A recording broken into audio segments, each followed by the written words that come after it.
What's up, everybody? It's your boy, the Italian Stallion, here for another episode of Rebels with a Cause. You know what time it is, baby. It is Wednesday night, and it's time for that cause, because that cause don't stop when that clock hits zero. Sorry we went on a little bit late. We all wanted to see what happened with Tennessee. Tough one tonight. They were looking really good there, and just Kansas started making some shots, and I think Tennessee fell a little bit in love with that three ball there instead of keep pounding it inside with Jalen Carey, who was having an outstanding game. But, shit happens, unfortunately. But that being said, we're ready to go live. We're ready to give you a nice pre-Thanksgiving show.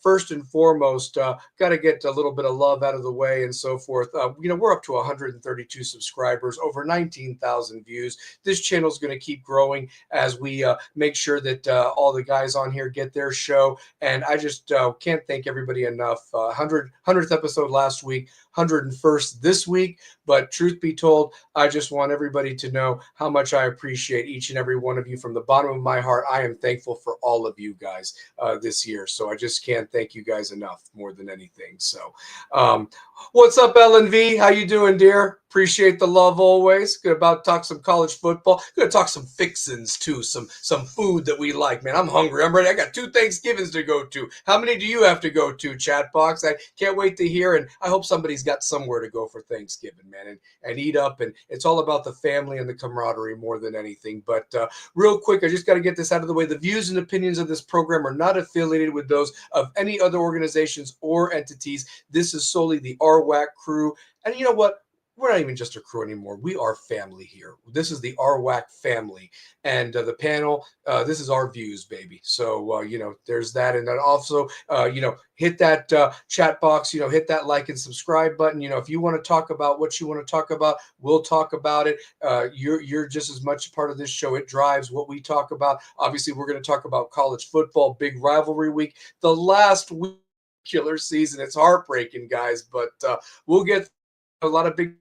But again, we want to hear what you guys have to say. But I got to get some love to our sponsors, Miss Kim Castle and the King's Chamber over there off Washington Pike. They make your stallion look good. Haircuts, beard trims, manicures, pedicures, 2 tasty beverages. You get the royal treatment over there. Miss Kim always makes those guys feel like the kings that they deserve. 2 tasty beverages. Let them know Rebels with a Cause sent you. Get you a little discount. Also, our fellow class of 2003 grad, Mr. Alex Thatcher and his Knoxville Coffee Company. It's supposed to get down to 20 degrees on Friday. How gross. But you know what? Why don't you go stop in there, Marble City off of Sutherland Avenue, get you a little brew to get you through that Black Friday shopping and so forth. Let them know Rebels with a Cause sent you.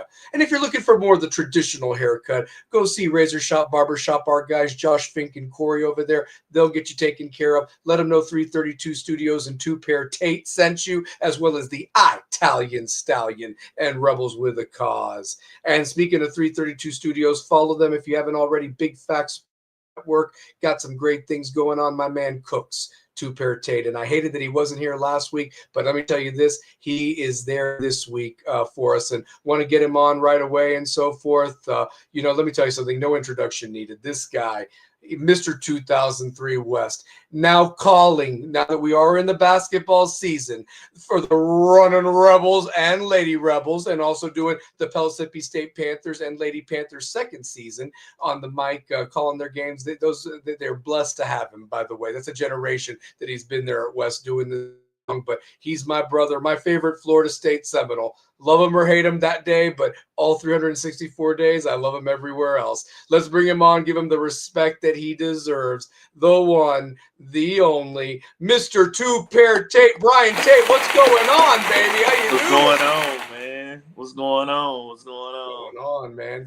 Man, I hate that I missed the 100th episode, man. I really do. Like, I'm glad I made 101 though. Hey, we started. Hey, did you at least see the intro of how we were so different back then, Oh, And I don't even recognize those 2 cats anymore. We're in so much better places in our lives, yeah. not just because of the show, but just How everything. crazy is it to look back at that? Like, I know. where the start of this show, you know what I'm saying? Look at the panel. Just look at the sports world. Like, when we started this show, West had just went back to back. Yep.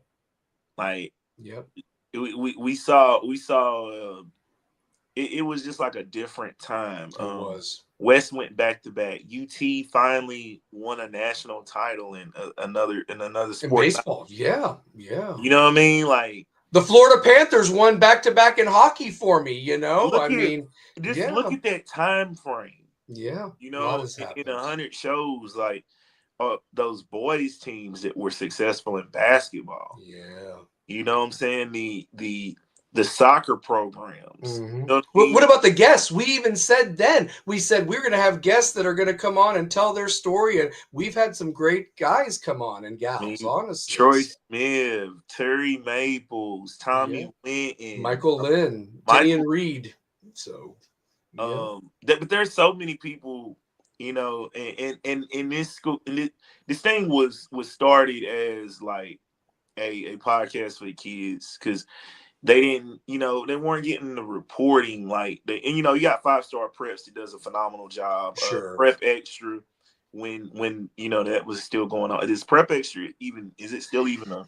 It's not as good as it used to be, because he's now 5-Star Preps, and they just have a guy that basically comes in and leaves or whatever, you know what I mean, and so forth. It's kind of like a stepping stone job. So yeah. So. But I didn't want to take too much time into that.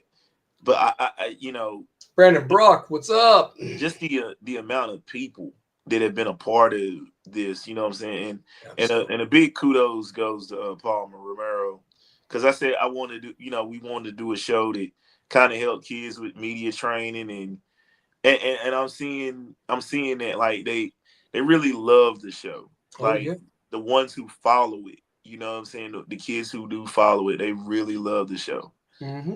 Absolutely. But yeah, man, it's awesome. We got college football. We do. How quick is college football?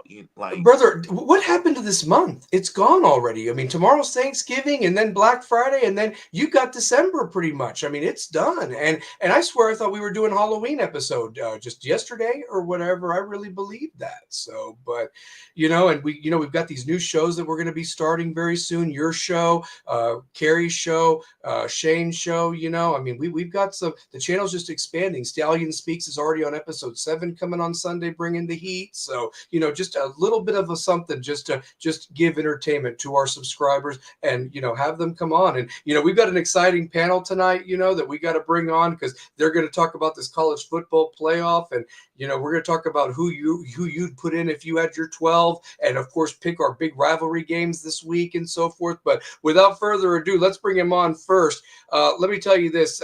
He's now a part of the show as a full-fledged member. You know, when there was a big game going on in Knoxville, we always appreciated him being there, because we knew our safety was great. But let me tell you something. This guy knows his stuff. Guy, big game, can pick him. Probably has the best record of all the predictions of all this year. But let's bring him on with a warm Rebels with a Cause welcome, whether you're watching this live or recorded. The one, the only, Mr. Big Game, Kerry Reeves. How you doing, baby? Hey, I'm doing great. How's everybody doing tonight? Happy Kerry. What's up, B-Tate? What's happening, man? What's up, brother, man? Happy. It's a turducken day tomorrow, baby. Big turkey. Yep. John Madden.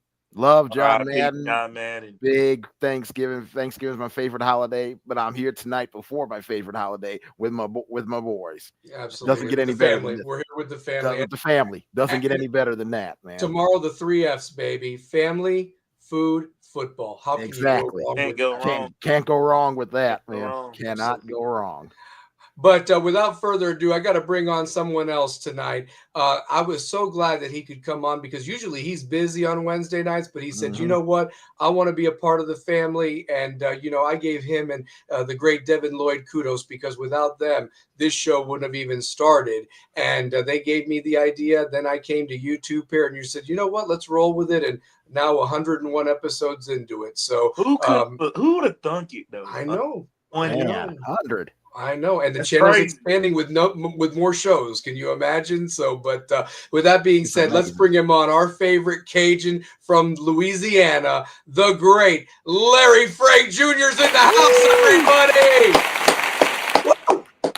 Hey, I gotta do like the bailiff. Remember that episode of Martin when they were in court And they kept Martin kept asking him, what does GTD? And he's like, God, what does GT mean? Get the draws. Got the draws. And remember the bailiff? He was bailiff. He was in the background dancing. Yeah, because I'm on vacation, baby. I'm feeling good right now. Man.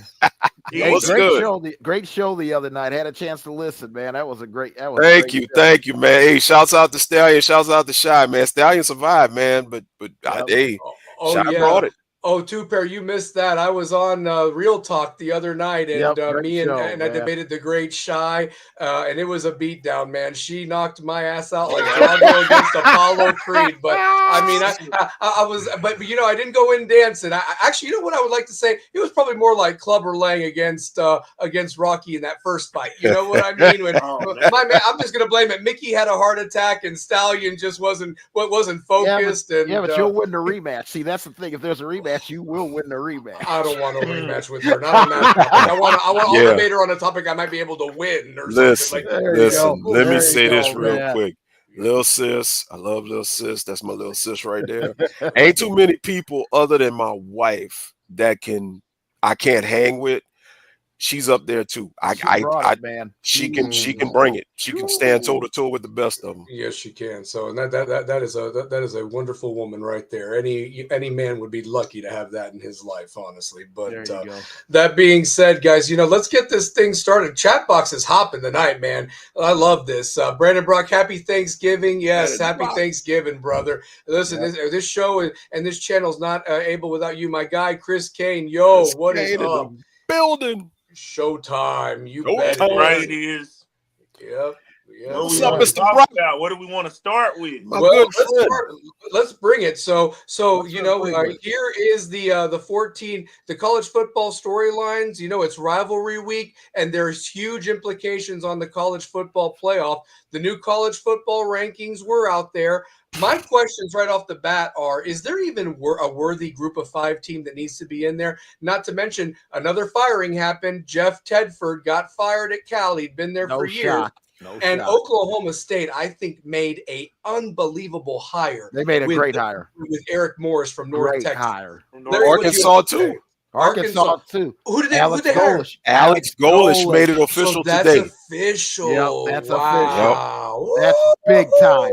That's a big time. Golish is coming back. Guess what? I'm going to add it right now. And of all places, Arkansas. I didn't think Arkansas would be the place he'd come back to, but that's a hell of a hire. Wow. Hell of a hire by Arkansas. That is a big hire. That's a huge hire. Major hire. That is a huge hire. Well, I just added it.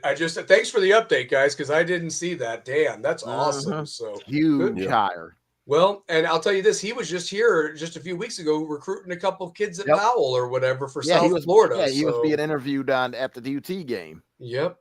So look at that. But all right. So the question right off the bat is Lane going to Florida? I think he's going to LSU. I don't think he's going to Florida. He ain't coming to Florida. I think he stays in Ole Miss. I think he stays in Ole Miss? I think he stays.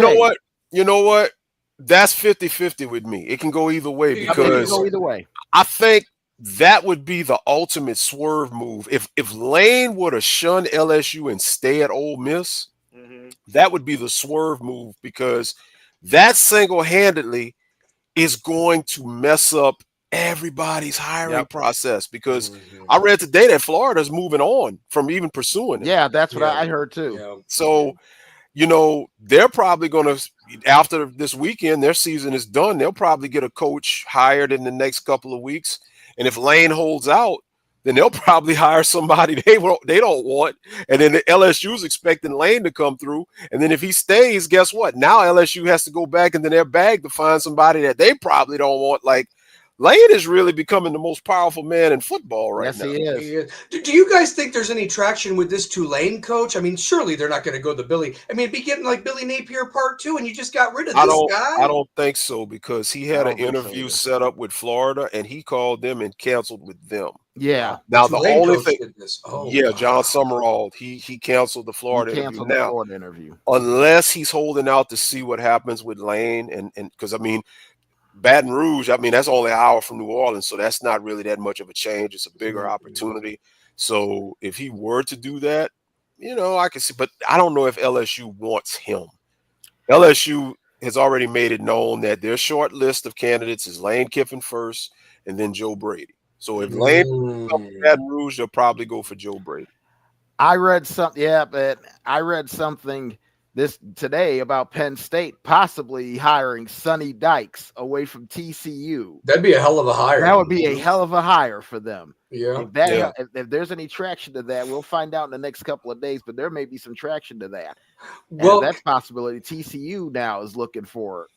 Could be looking for another hot coach. I want you in on this discussion. Yeah, go, man. Yeah, I think Lane stays at Ole Miss. Why wouldn't he? Why wouldn't he? Yeah, I mean, the way I look at it, and from I don't know if I want to take too much of what was said on the Pat McAfee show with a grain of salt, because you're on there with your star running back. You're saying that this is the place for you. I just remember a certain coach in the middle of the wee hours in Knoxville. But that was seen as his dream job. USC was. Yeah. So that didn't work out for him all too well. Right. That didn't work out. So do you have a part 2 and you leave Ole Miss in the thief of the night to go to Elliott? And then you're becoming the most hated beloved right now. Now you're going to become the most hated again. I think he's got some power. He got some juice right now. He got a ton of juice. He's got the power. Yeah. Well, and I think the NFL is the only hire you go after Ole Miss, because I think everything else is lateral. I think the NFL. And right now, there's 2 places in the NFL. You could see him people see him in New York, reuniting with Jackson Dart, or another obvious choice would be Tennessee. Could you imagine him in Tennessee? He would be the king of Tennessee. Yeah. He would literally, with a new stadium on the way, Nashville. He would be the king. I wonder what he would do with Cam Ward. I wonder what he would do with him. And then the other thing too is, how about this news that happened this week? Chip Kelly's back on the market for a college football team. So now that the Raiders got rid of him after all, don't be surprised if Florida talks to him. So the Raiders fired him. Raiders fired Chip Kelly. That's done. So don't be surprised if Florida talks to him. So how much of that is on the offensive coordinator? How much of that is on the offensive line? How much of that is on Geno Smith getting paid? I think it's on ownership, because you fired Antonio Pierce, last year. You got a way past his prime Pete Carroll as your head coach. I guess Chip Kelly was seen as supposed to be the guy that would come and kind of make the offense work. But, I mean, obviously, Pete Carroll's best days as a coach are behind him. He's no longer, got the aura that he had with Seattle. I mean, they're in a bloodbath of a division, too. I mean, that's a bloodbath of a division. What are you holding on to him for? And funny about Antonio Pierce, he came out the other day and said their plan in the NFL draft was to draft Shedeur Sanders. I saw that. That was their plan. They had an entire plan and offensive line picks revolving around Shedeur. They were going to reshape the offensive line, draft him, do everything, and then Shedeur comes in and cooks you, and literally cooked you. Yeah, barbecue chicken, and it was easy too. Let me tell you something. It was easy. I mean, how different? I got to ask y'all that. I don't want to get off topic, but how different would that have been if Shedeur is in Las Vegas? The must-see TV would be there. I mean, I think it would have been a lot different. Must-see TV, yes. I mean, think about this. Yeah, think about this too, Perry. You got Geno, who's been in the league for a long time. And pretty sure he's a nice guy. People don't hate him, but how you gonna get up? How you gonna get up for Geno Smith as a team? Now, on the flip side, Shedeur, as we call him, that's him and Shiloh were America's favorite nephews, man. That's like our nephews, Yeah. So can you imagine Shedeur being loved like he was? You saw how Myles Garrett got excited when he threw that pass. The team obviously loves him. They rally behind him. I mean, he's a likable kid. The city loves him and the media loves him. Everybody loves him. It's just Kevin Stefanski. He hates him. He'll be fired, and he'll get fired on the Dylan Gabriel Hill. That's right. And that's this fair to Dylan Gabriel as well, for the simple reason this kid's being put out there as your coach's saving grace, and you're probably he's probably going to get fired at the end of the season, which wouldn't surprise me one bit at all.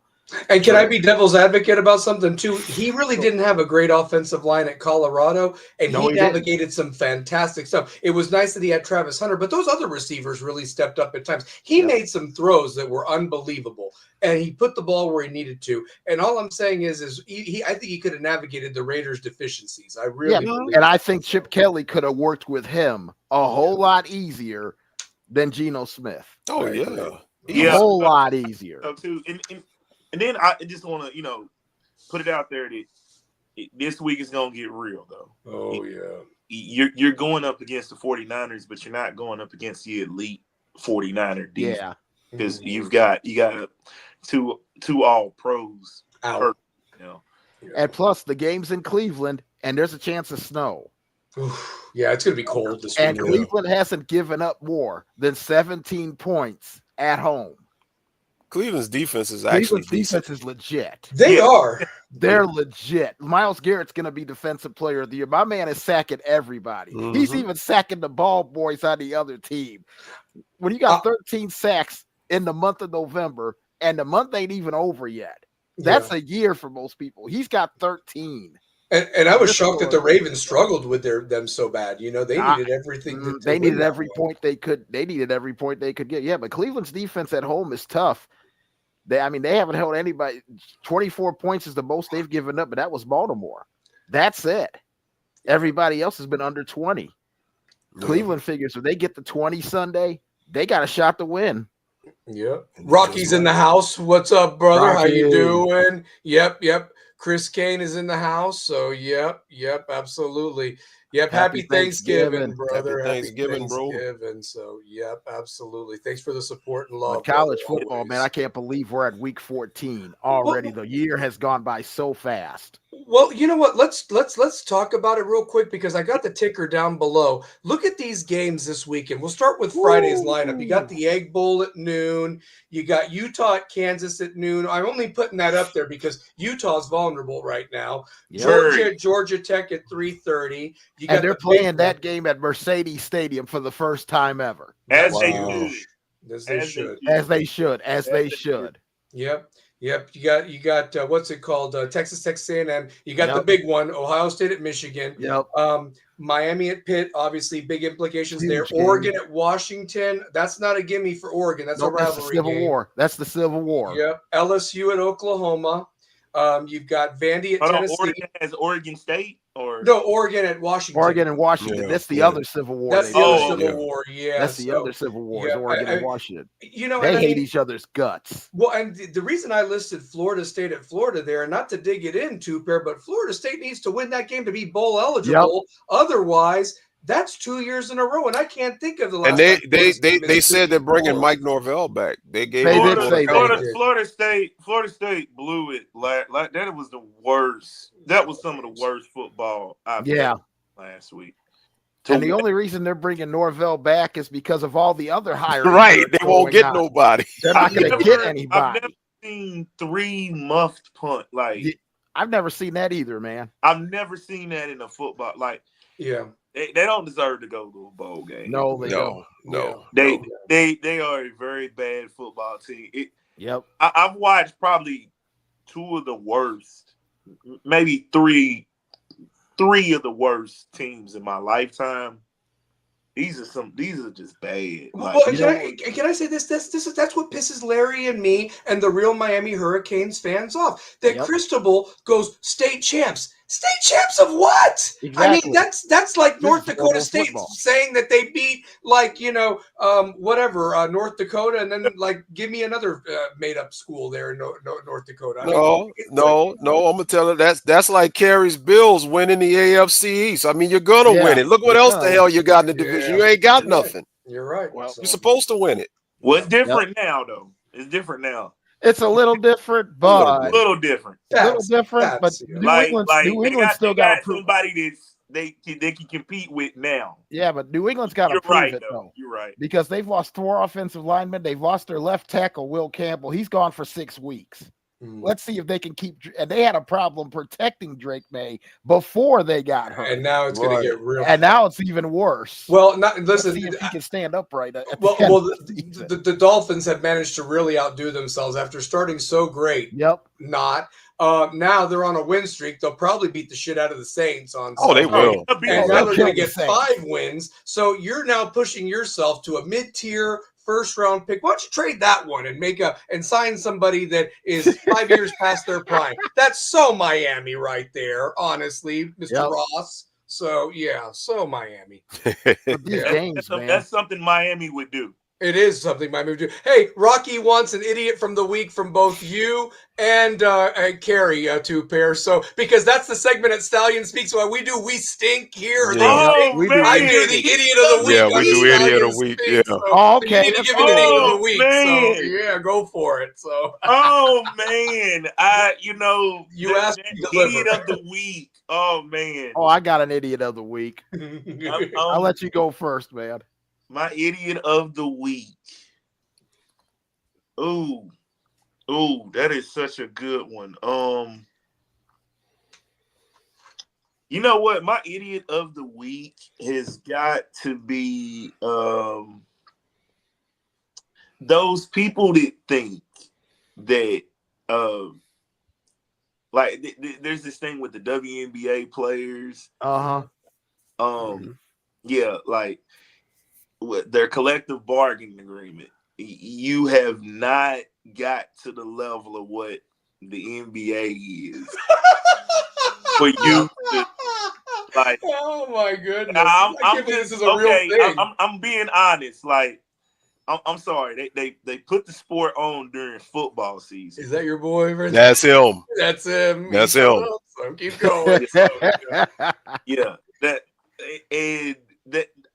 And I really don't like the fake pundits that are saying already that Lane's taking $90 million. Like, you know what I'm saying? Those are the idiots of the week for me, man. I like it. Carrie, who's your idiot of the week? So. I got an idiot of the week. The head of the selection committee of the college football playoff. Yes. We're cracking jokes now over 6 and 7. And then he sits there and tells us, well, Oregon's win over USC was a lot more important than Ole Miss's win over Oklahoma. Ole Miss beat a playoff team, and Oklahoma's going to be a playoff team. Ray Chan. And then he does the ultimate thing. He doesn't know who Reese Davis is. Reese Davis is only the host of the entire show, and you don't know who he is? That is an idiot of the highest order. Everybody knows who Reese Davis is. Hell, I got babies that know who Reese Davis is, and you don't know who Reese Davis is. I mean, Carrie, we could say this. I mean, I'm almost 50, and I've been knowing who Reese Davis is since the 90s. He's been at ESPN forever. Exactly. He's been there forever. Reese has been, I think Reese has been a major fixture in the college. Well, forever, man. I mean, he's what you think? Well, he's been there at least 30 years. At least 30. Yeah. I mean, he worked his way up, and he was the college basketball game day host before he took over for Fowler. Fowler was the voice. Yep. Fowler was the voice. Over 30 years, because I graduated in '95, and I was in high school, and Reese was on ESPN. Yeah, Reese was a fixture on. Yeah, he's been a fixture. Reese was on SportsCenter. Yep, He started up SportsCenter, worked his way all the way up, man. He still does college basketball game day. Now he's doing. Yeah, I mean, this guy has no idea who Reese Davis. Really? You're the head of the selection committee? Come on, man. Look at this. Look, this is our boy Rocky. Rocky brings it, man. This is Louisiana heat right here. Walking into a playoff committee meeting, might as well be walking into a strip club. Wow. Got the guy in the corner getting the you-know-what, the guy in the corner OD'd and coke, and the guy passed out drunk. It sounds like a Roadhouse double. That's great. That's just a regular Saturday night. That's a regular. regular Saturday night. That's gonna be posted. That's a regular Saturday night on Bourbon Street. That ain't nothing we ain't never seen around here. But you got that right. Can I say this about that guy? When I look at that guy, if anybody ever saw that movie in the mid-90s that came out, it was the Beverly Hillbillies based off of the show. Yeah. And there's Jethro Clampett going literally like, that's because I graduated in 4 years. It only took me 4 years. And he goes like this and holds 3 up. I mean, that's that guy. He is a moron. He's an absolute buffoon. Every time I heard him talk, I felt like I was back in my childhood watching the Bozo show on WGN. They had the grand prize game. Grand prize game! And you feel like you get to number 6 and you know the thing and you miss it over and over. That's what I felt like watching this dude. I'm like, you gotta be freaking kidding me. What a clown show. Well, do you know what I said on my show? I said, I quoted Bruce Willis from Die Hard. I said, who the hell is this? I said, drop the F-bomb.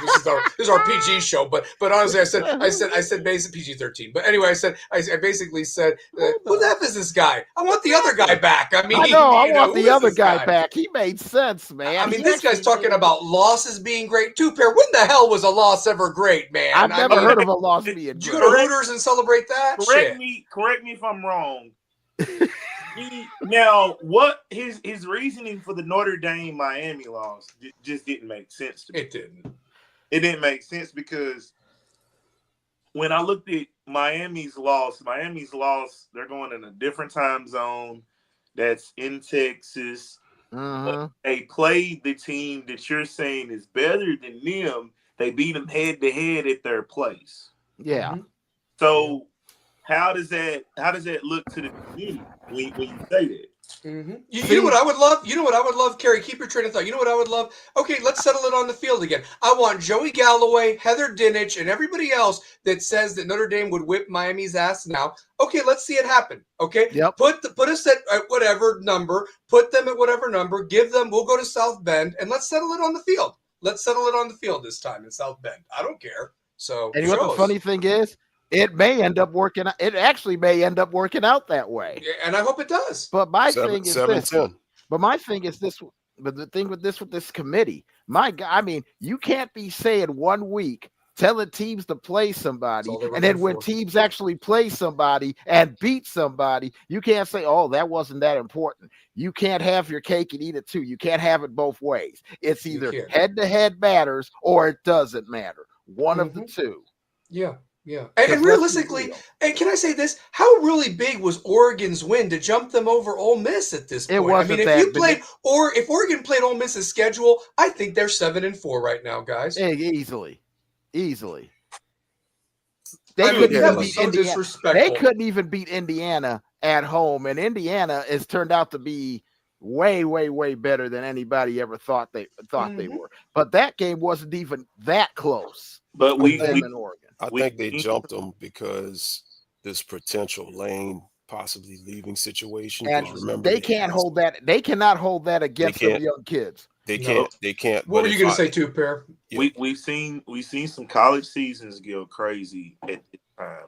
Like we seen a Texas A&M team beat a Kansas State team that wasn't supposed to be the Kansas State team in the Big 12 championship. Yeah. You know what I'm saying? We seen some unlikely things happen around this time of the year. Over the years, yeah, we have. Over the years. And who's to say that Mississippi State plays the game of their lives? They're crazy enough to do it, man. And that game has been closer. And the game's in Starkville. They're tough in Starkville. They're tough. I mean, and you know what's on the line for them? If they win, they get a bowl game. Yep. Like they're on that 5-6 cusp. I mean, how good would it be? You knock them potentially out of the playoff, and you go to a bowl game on your senior day after everything you've been through. I don't think that would knock them out though, because that'd be their second loss. They'll give them that loss. I think they have a room to play with. I think Ole Miss actually has room to play with. They've got more room to play with than say an Oklahoma or an Alabama. Right. But I'm going to tell you, I think Auburn's going to get Alabama. I really believe. I say Oklahoma's got room to play with because Oklahoma beat Alabama in Tuscaloosa. Alabama doesn't have anything to play with because remember, they still got that horrible loss to Florida State week 1. We're talking about week 1. That stink is still on them. It's still on them. The committee believes in common opponents, right? Yes. While they're screwing Miami, They're screwing Miami at the expense of Notre Dame. I'm sorry. Miami beat the shit out of a team that beat Alabama. Yep, hey, this is why because Rocky has the theory of why that was right there. So that's exactly it. That's exactly what's going on there. Hey, but you know what? Miami beat the shit out of them, who beat the shit out of Alabama. If you know what, if Alabama loses, they just might get bumped out because that idiot that's the chair. He's from Arkansas. You know he hates Alabama. Yep. Hey, yeah. And Georgia would have a game. Georgia would take that spot. They'd be the next team to get into the SEC championship game. Georgia gets into the SEC championship game. Georgia's in the playoff regardless. If them and A&M meet for the SEC title, you can might as well count them as both. And even Georgia with another loss, if it's possible, I bet Kirby's hoping that Alabama doesn't lose because he doesn't want that extra game. I don't think he wants the extra game. No. Yeah. A&M doesn't mind the extra game because this will be their first shot. Georgia wants to beat Alabama with something to prove. They don't want to have the mystique of what Ohio State did when they won their championship. They didn't beat Michigan. Mm-hmm. And Michigan that over your head was like you won a national title, but you didn't beat us. Right. Correct.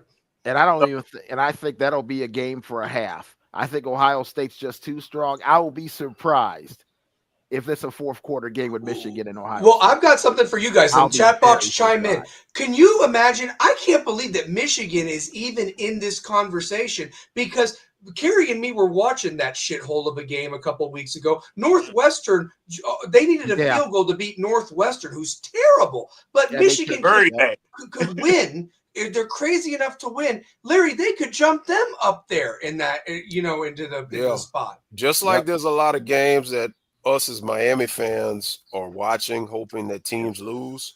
There's a couple of games we're hoping that teams don't win, and Michigan is one of them. Because if Michigan beats Ohio State, they're leapfrogging Miami. Yeah, I mean Miami don't Texas A&M. Everybody better root for everybody better have your Aggies underwear on Friday night. That's all. I'm gonna be. Oh shit! My bad. That's the UT. I was about to say I'm gonna be gigging them, but oh shit! I might have just jinxed them. Just hook it down. Let me hook it down like that. Let me hook it down. Hook it down. Because you said it best the other night. You said that don't think for a second with the last name of Manning that they wouldn't put them in there. For that. Hell yeah. Narratives. Yeah. And to me, that would make me upset because Tennessee's a 3-loss team. Their 3 losses would have been to the number 4, the number 8, and the number 10 team in the country. 2 of them by less than a touchdown. So you're telling me Tennessee is not one of the better teams if they beat Vanderbilt like they that's what I was about to ask you, Kerry. You think if they stomp a mud hole in Vanderbilt, do they have a case? They have a case. I feel like as a 3-loss team, I still think you put teams ahead of them. I don't put Texas ahead of them. I'm not putting Texas ahead of them, even though because Texas has a bad loss to Florida. They got their ass beat by Florida. Yes. Well, there's your common opponent. Florida. We destroyed Florida.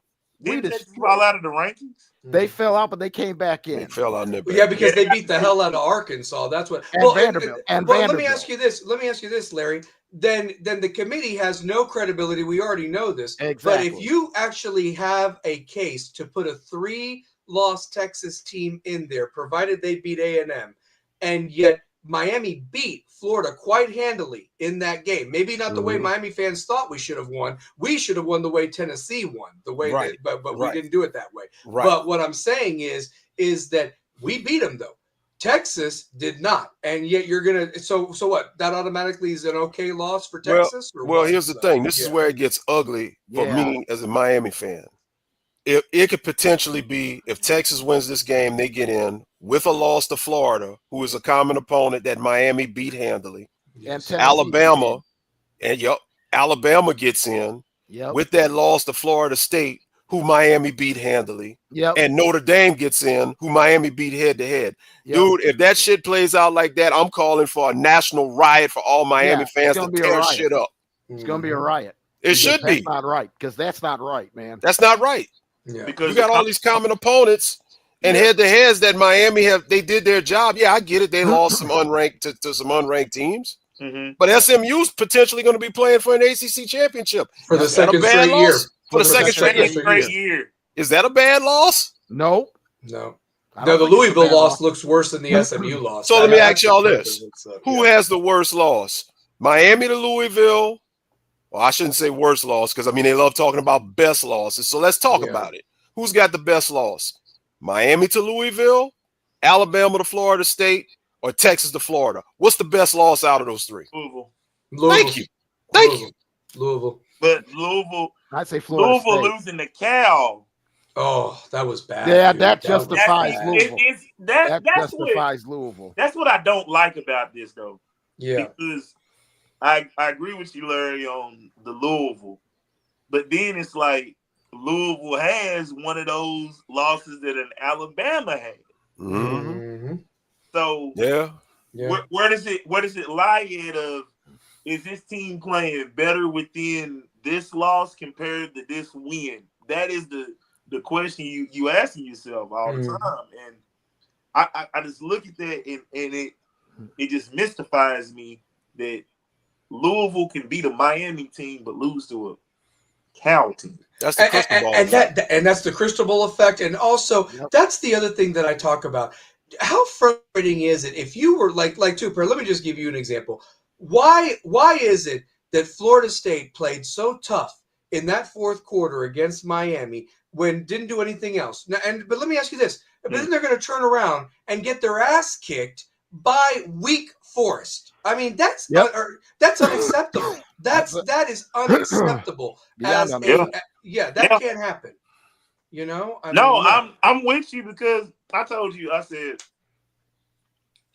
after that Alabama win, I was like, it might be fool's gold. I think that would have been the worst thing to happen because the expectation level is for them to play at that level. Mm-hmm. And it was just, you caught Alabama at the right time. Week one. Mm-hmm. Yep, week one. Caught one. Yep. But Joey Galloway would lead you to believe that doesn't matter what week it was played. And then the Louisville team that's playing now doesn't have Isaac Brown, who ran all over Miami. Isaac Brown's out for the year, and that's a big part of their offense. And I'm not trying to say you roll with what you roll with and so forth, but at the same time, I just Joey Galloway is he's an Ohio State homer. He is, and Marcus Freeman, he's defending his boy over there at Notre Dame. So, Now, speaking of Notre Dame, that game with Stanford Saturday night, Notre Dame has struggled over the years at Stanford. No matter what kind of team Stanford has, Stanford has always seemed to get up for Notre Dame at their place. So don't be surprised if Notre Dame struggles out there with them, because Stanford has had a history of beating them out there when nobody expects them to. Which is another common opponent for Miami, who Miami beat down. That's what fired Jeff Tedford, because Cal lost so badly to Stanford. They lost a big game to Stanford. Cal was favored in that game, and Stanford blew him off the field. I mean, they did. And Stanford's got nothing to lose. This is their bowl game. This is their bowl game. They're not going to a bowl. This is their bowl game. Let's go Stanford. Let's go Stanford. They're crazy enough to do it. They beat Florida State. And Notre Dame's having to go out west. I mean, this is Notre Dame's longest road trip since the Miami game. Since the Miami game at week one. Yeah. But I've never seen a weekend where these rivalry games have such a profound impact on everything that is going to happen. The ACC mess could probably finally get straightened out one way or the other. And don't discount Virginia Tech and Virginia. Virginia Tech could go in there and beat Virginia. I mean, hell, Wake Forest beat them. I mean, why can't Virginia Tech beat them? Why can't Virginia Tech? The ACC is a carousel every week. Like, that's the one conference that no team that's favored is guaranteed to win. Like, in the SEC, you get those types of games, but for the most part, when you get an SEC matchup, if it's a vast difference in ability between the two teams, the team that's usually better and favored usually wins. The ACC doesn't have that. In the ACC, anything can happen, and it usually does. And the bad part about the ACC, Georgia Tech had a chance to really solidify the ACC. They did. And laid the biggest egg humanly possible. On senior night, you let Pitt come in there after they had gotten blown out by Notre Dame. Narduzzi may be living up to what he said. He didn't care what happened in the Notre Dame game. He knows if he wins these last two, he's playing for an ACC title. Yep. And Kerry, can I tell you this? What about this? Pitt didn't even have their stud running back. He got hurt. They did that with a freshman quarterback and a freshman running back on the road. In Georgia Atlanta, Tech should be ashamed of themselves. They should be downright ashamed. And then Duke needed a fake field goal to beat Bill Belichick. And they're still in the conversation. Duke. We're not even talking about basketball. We're talking about football. This is football. 6-5 Duke. Connecticut. 6-5 Duke still has a chance to win the ACC championship. To win the ACC title. This is what I don't like. What the fuck? Guys? This is what I like about college football. It's like I love it and hate it at the same time. You have to. Yeah. And then when you have a blowhard like Joey Galloway and Heather Dinich was all on Miami's jock at the beginning of the year. And she sounded like a complete moron last night. I mean, I was like, what are you? Like, I mean, sometimes I like some of her analysis on it's not bad. That's just but it's like stay consistent. But stay consistent. She's gonna play to her favorites too. And it's no knock on her. It's the thing of we're in that time of where the media doesn't want you to be able to formulate your own team. Yep. Yeah. And then everybody across the country, we got so many different issues. Nobody's really brought up the fact that Diego Pavlo's words over the summer saying that we're going to run the state. I guarantee you this. I know them Tennessee defensive players. They're sitting there listening to this statement every single day and go, we're going to knock his block one way or the other. We're going to knock his block off. Here's They're going to hurt this. They're going to hurt this boy if they get you're not playing in Nashville. Yeah, you're playing in Knoxville. You're not having that crowd in Nashville. You're coming to a very, very hard place to win. And a pissed off fan base. Well, and it's going to be cold too. That ball is going to be like a rock. I mean, the temperature is going to be 34 degrees at kickoff, and that sun goes down at 5:15, so it's going to get even colder. So the key thing, and after those players are jacked up the way they beat Florida last weekend, you don't think they were thinking ahead at some point in that Florida game, going, "Now we've taken care of this. Let's take care of them." Super, finish your thought. What were you going to say, brother? The thing that you want to look forward to in this game, I really think is going to be the secondary. With Tennessee removing Boo, who just wasn't even a factor. Mm-hmm. Look at what Colton Hood. You look at what Wright. You look at how good is Ty Redmond? Tell me about it. I mean, he's a sophomore now. He's played his way to be a sophomore the way he's playing, and you don't have Gibson, you don't have McCoy, and you know what Diego can do outside of the numbers of getting the ball to those receivers. That is the thing I'm looking for most in this game, and I just want to know how he's going to handle that crowd, intensity of that stadium, and what's on the line. If Tennessee wins, you're thwarting off anything Vanderbilt is trying to do. Yep. Can I tell you what's at stake for Tennessee for everybody? I mean, there's some people in the chat that probably don't follow Tennessee, but what I'm just going to tell you this: the difference right now is Vanderbilt wins on Saturday. They could possibly jump into the playoff themselves. And why wouldn't they? I mean, their two losses are very close to both Alabama and Texas on the road, and they've taken care of everybody else. But if Tennessee wins, you're looking at a Citrus Bowl matchup against Michigan in Orlando. If you lose on Saturday, you're looking at the Duke Mayo Bowl against Wake Forest in Charlotte. That drops you down. Yes. The Duke Mayo Bowl in Charlotte. Yes. If you're going to Carolina or you're going to Music City, or you're going to any one of those bowls. Birmingham Bowl, that sucks. Yeah.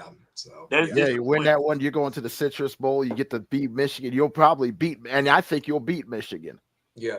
I think you'll beat Michigan. Vanderbilt, like, I mean, look, if Vanderbilt loses, this is what their basement is. They're as high as the playoff. Medium is the Citrus Bowl because they beat UT to get there. Yep. And if they lose to UT, they still get to go to the Gator Bowl. Yeah, and that's not a bad. That's probably their best bowl game they've ever been. For them, that's real respectable. Yes. Yep. So that's all they got to play. That's early 2000s South Carolina. Yep. Yes, exactly. Yes, that's what I'm getting at. So Vanderbilt is sitting pretty. They're going to go to either two great bowl games or the playoff. That's what they have on Saturday. Tennessee, you're looking at early, the day after Christmas. My player to watch in that game is Arian Carter. Arian Carter, his assignment last week was DJ Lagaway. Guess what your assignment is this week? Pavia. Yeah. He's yours. They're going to get so much RPO action with him. Mm-hmm. Crazy. Because here, I want to put this out here, Kerry, Larry. I want to put this out here, James. Have y'all ever thought about this? If Diego puts up one of those mythical performances, does his Heisman stop? I vote him. Yeah, you took the words right out of my mouth. I was going to ask you. You took the words out of my mouth. Yes. I would vote him. If he puts up 500 yards of offense like he's been doing the last couple of weeks against Auburn and Kentucky, against Tennessee, where he's thrown 400 yards, ran for 100, and had 5 total touchdowns, how can you not put that guy at the eyes? He's the best thing that's ever happened to Vanderbilt. Let me put this and let me put this even more. Vanderbilt would have had a Heisman Trophy winner before Tennessee. Yeah, dude. I don't think that'll happen because I think he'll finish second. I think the kid Mendoza out of Indiana right now is the favorite. Mm-hmm. I think he is. I think Mendoza has the best Heisman moment. I think he's also the favorite because he's on undefeated. He's a quarterback of an undefeated team. Well, Rocky asked this, by the way. Would you all discuss the ACC angle? Duke loses. I think Wake Forest does that. SMU loses somehow. The only thing is, Kerry's talking about, like, if Notre Dame goes to Stanford, I mean, Cal might get that bump of, you lost your coach. It's your senior day, and SMU might think that they're sitting pretty. I hope that SMU underestimates them, but Brett Lashley doesn't underestimate teams. It's not one thing I've seen. He coaches a good he's a good coach. It's a great coach. He's a good football coach. Yeah. And just got the extension the day before the Miami game. Yep. And I felt like that was the turning point of their season. It was. Had the extension. They beat one of the tough football teams in college football right now. Mm-hmm. That was the deciding point for their season. Mm-hmm. Yep. Oh yeah. I think the best scenario that would benefit Miami more than anything is that Duke loses, Virginia gets upset by Virginia Tech, and then it's Duke. And Miami takes care of business against Pitt because it all doesn't even happen if they don't do that. But if Miami and SMU play again, gives them a chance to avenge that loss. They're firmly in the playoff, and they're probably going to Oregon to do that matchup with Oregon. They teased that last night. They did tease that. They teased that last night. Could you imagine that? Mario Cristobal returns to Eugene, Oregon. Yeah. Can I tell you this? And I want the chat box to obviously chime in. So the next thing that I wanted to bring up, and it was the topic that I wanted to bring in. If you were ranking your top 12, who would it be? Now, you don't have to put a group of 5 team in there. I'm talking about if we were the committee right now and we are going to look at it without orange and green glasses on or orange and white or anything like that, who would be your 12 that you would put in there? And this eye test crap or whatever the hell they're now, that's another thing that's been the new thing. I'm talking about if you want to make this not another boring playoffs like last year, and you want to make it as dynamic as the damn NCAA men's basketball and women's basketball tournaments have been the last couple of years, how would you do this, guys, right now? If you want to start us off, give me your 12 teams if you could do it right now. I start with the 3 undefeated teams. Of course. That, they're Ohio State, Indiana, Texas A&M. Georgia probably might be the best one-loss team. I think. I think it's between. You could look at Georgia, Ole Miss, and Oregon, as far as tough schedules and who they had to see. My sleeper is Texas Tech. Yeah. I think Texas Tech showed a lot against that BYU team. I think that was a major game for them for the season to show, well, what does it look like what does it look like up against somebody of a higher caliber? I think you stay set with the teams at Ohio State, Indiana, Texas A&M, Georgia, Texas Tech. Oregon and Ole Miss can flip flop. I could put Oregon at 6, or you could put Oregon at 7 and move Ole Miss to 6. I think those teams are interchangeable, but I think Ole Miss has had a tougher degree of difficulty given the teams that they've had to play. I can see that. Oklahoma, I moved.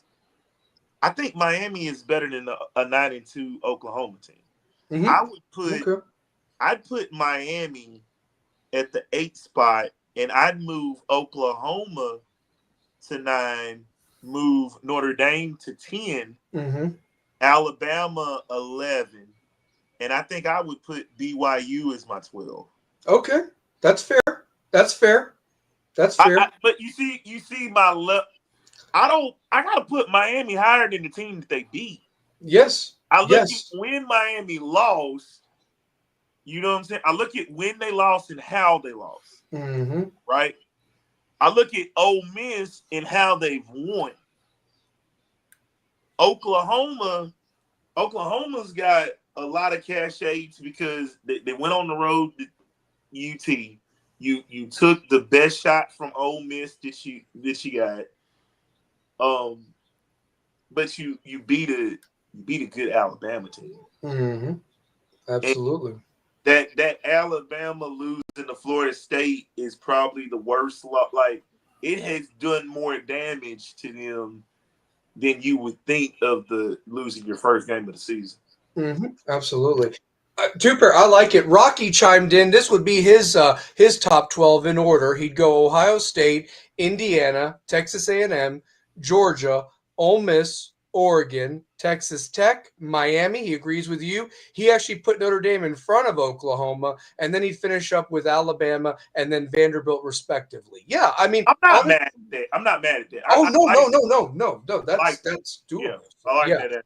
I mean, realistically, guys, would you want to see Utah get run over by Lacey at Ole Miss? Because he put 700 yards of offense on their ass or whatever. I'm cool if K-State did 400 with Hulk Hogan. So, I mean, shoot. But I do love their coach. I think he's a great football coach. Yeah. But I'm cool on Utah. I just don't think Utah. I mean, Texas Tech. I think they got enough horses.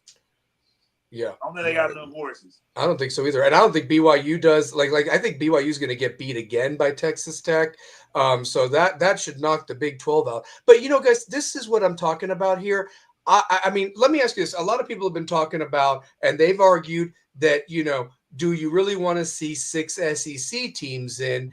But I'll tell you this. I'd take the 6th SEC team over the group of 5 team right now. I think that there's not one worthy group of 5 team right now. There is just not. And Larry has argued for the fact that there has to be parameters in place that give them. Like last year, it made sense. Ashton Genty, Boise State, they were undefeated. I think of that Central Florida team a couple of years ago that went undefeated. That makes the markings. But I'm not going to put like, oh, you're the best of the, it's like the best of the bad strip club or whatever like that. You're the best I mean, shoot. So great. Right. Let's see how you do in Atlanta, in Magic City. Let's see how you do at the Blue Flame. Let's see how you do it Magic City on a Monday. Yeah. Because the best of Mouse's here in Knoxville wouldn't even come close to the morning shift over there. So Put it like this: the day shift. The day shift. The women at the day shift in Atlanta is like 5-star caliber to the 2-star in Knoxville. Damn right. So all day, every day, and that's what you'd be getting with Tulane in the. Sorry, New Orleans. I'm sorry, but no. Don't be. No, I don't want to see North Texas now that they don't have their coach anymore.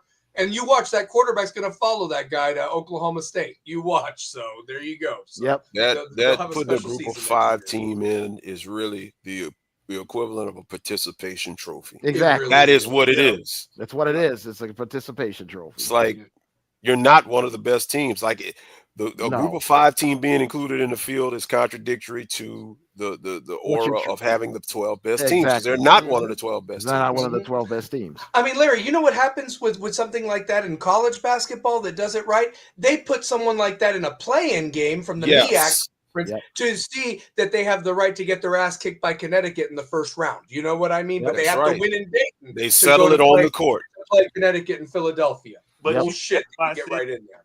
That's why I said the NCAA, they've got the best tool.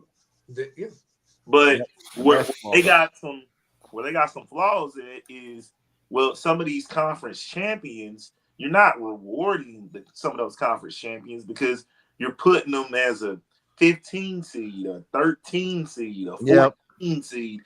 And what if they go 27-3, win their conference? They're going all the way out to Boise to get their ass kicked. Exactly. Yeah, it just doesn't make sense. Larry, who would you put in your top 12, brother, if it was up to you, brother? So I will start off, obviously, and I'm going to try to rank them. Ohio State is the consensus number 1. I would actually flip A&M in Indiana because I just feel A&M, they played a tougher schedule. They proved themselves a little bit more than Indiana, but I'd have Indiana top 3. I agree. Yeah, I got Ohio State, A&M number 2, Indiana number 3. Now we get to the group of 1-loss teams. I'd keep Georgia at the 4. I'd flip-flop Ole Miss and Oregon. Ole Miss to me would be the number 5 team. No doubt. Oregon would be number 6. Texas Tech would be number 7. Now let's get to the 2-loss teams. This is where it gets to be a little bit tough. I'm kind of stuck between Miami and Alabama, but I would give the nod to Alabama just on the strength of the schedule alone and put them next. Then I would have Miami, followed by Oklahoma. I would actually keep Notre Dame in it. Keep them in it. You got to keep them in it. I don't like them, but I got to keep them in it. That would round out the top 10. I would have Vanderbilt at 11.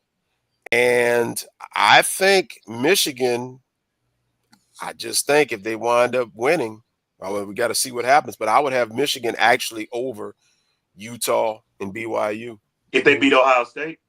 No, I have them right now because I just don't feel like – I feel like Michigan is a better team. To me, Michigan is a better team than Utah and BYU. BYU to me is a glorified group of 5 team. Yep. I just don't – my thing with BYU, they didn't look – they weren't even in that game against. They weren't. They shouldn't even still be ranked as high as they are. The score was nowhere near as close. They threw a field goal. Yeah, and what was Texas Tech doing? Like they kept stalling. I mean, if those field goals are touchdowns, that's 56-3 is the final score, not 30 to whatever. They knew they had them. I felt like they knew it. I felt like BYU. They kind of gave me their answer when they had to go to Lubbock. Yeah, you can't go into Lubbock with the team that Texas Tech has. They got a great team.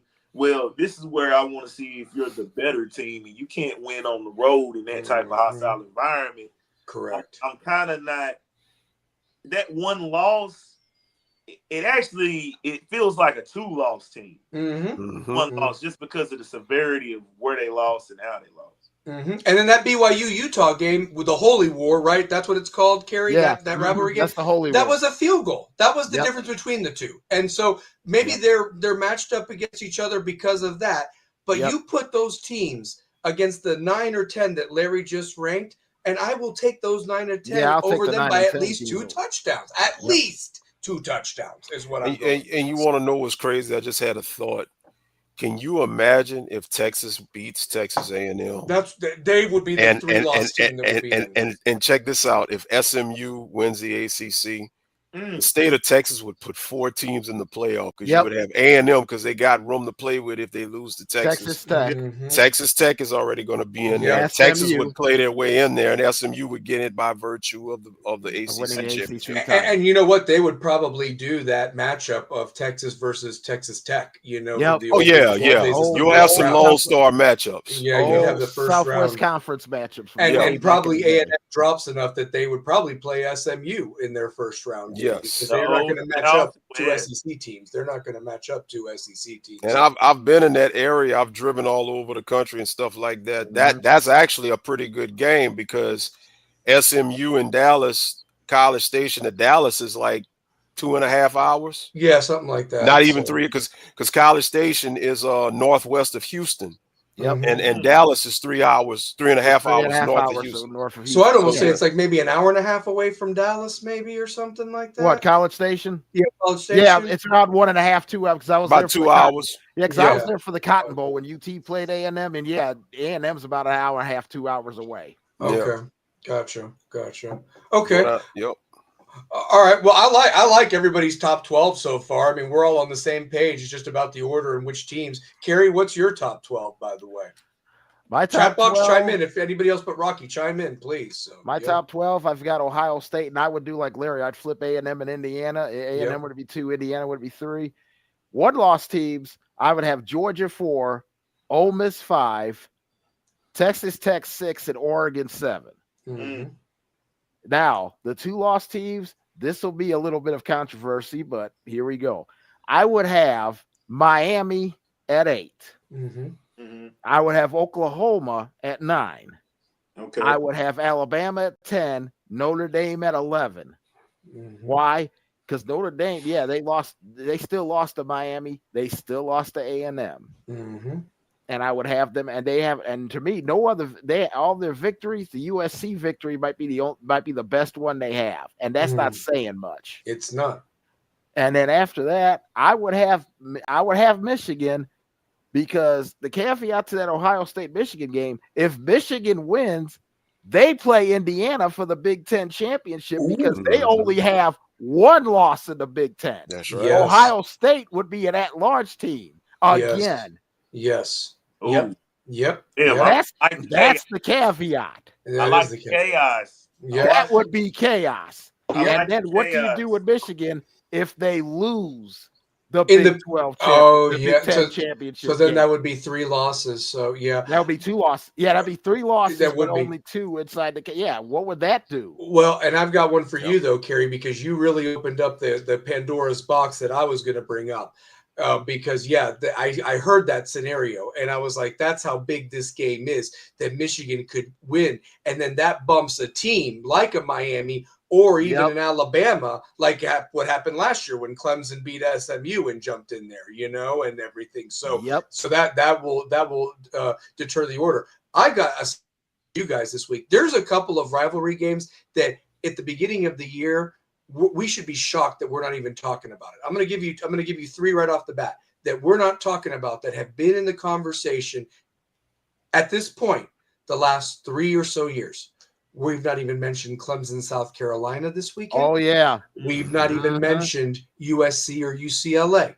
The reason why I've not mentioned that game, if somehow UCLA pulls a miracle and beats you, it's not going to happen. But if it did, if chaos happens in the state of California, okay, let's just say Notre Dame barely skates by and beats Stanford.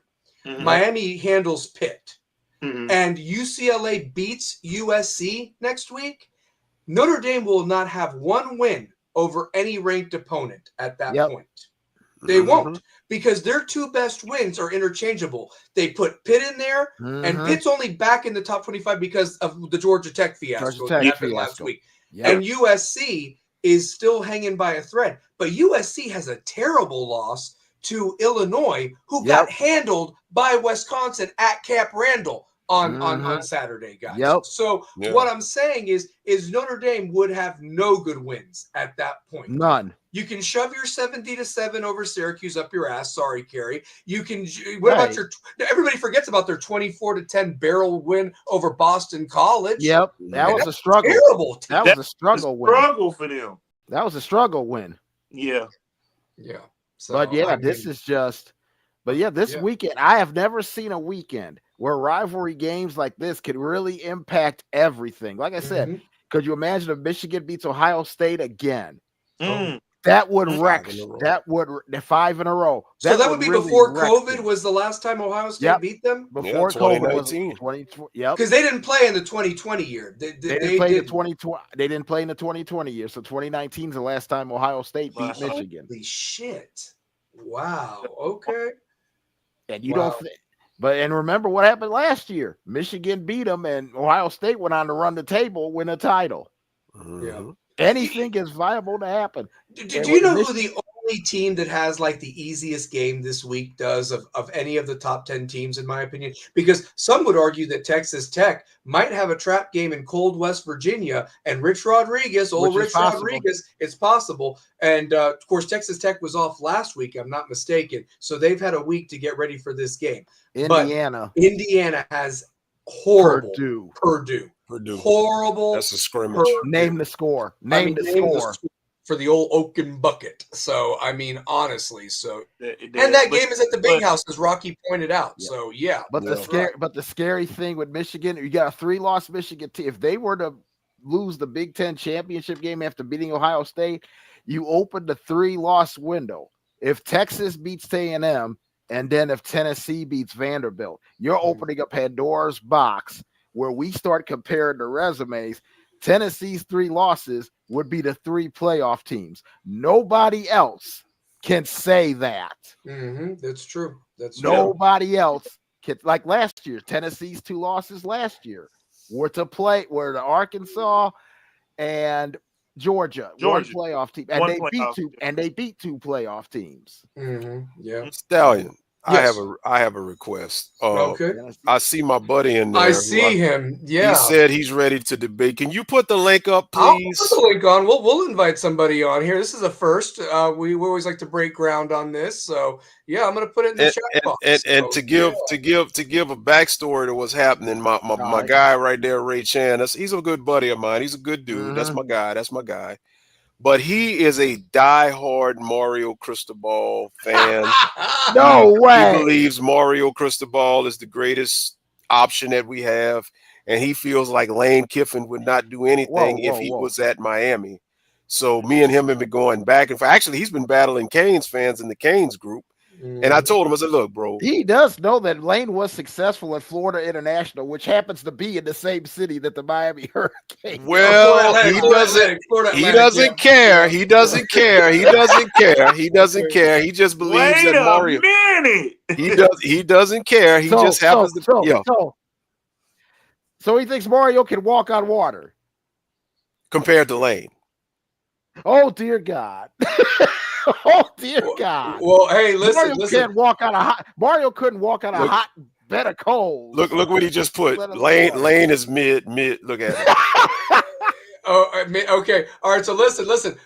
This is breaking ground, and this guy's welcome anytime. He's a staple on Stallion Speaks, but he wanted to come on. So yeah. So I'm gonna bring him on. I'm gonna bring him on the proper way. So hold on one second. I'm gonna give you my top 12 before I get him on here. Okay. Yeah. So hold on one second. All right. So I'm gonna give you my top 12, and I'm about to ruffle some feathers with this one. Are you ready? Okay. Here's my reasoning. I think that after this weekend, this is going to be the top 12. And this is how I would do it, how the games are played out. I'm actually at number 1 going to put Texas A&M at number 1. Because Ohio State's best win, A&M's going to make the Longhorns look like shit on Saturday. Okay. And so that's why you take your national champion. That's last year. You're defending champs, whatever. But I'm putting A&M number 1. Then I'm going to put Ohio State number 2. Then I'll put Indiana 3. Then 4, I'm going to go Georgia. Like you guys, I'll put Ole Miss 5. Number 6, I will put actually Texas Tech at 6. Yeah. At 7, I'm going to put Oregon. At 8, I'm going to put Miami.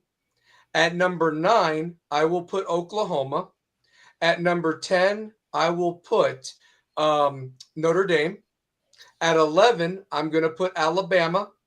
And then at 12, last but not least, should they win in Knoxville, I would put Vanderbilt in there as my 12th. If they win in Knoxville at that point. Yeah, that makes sense.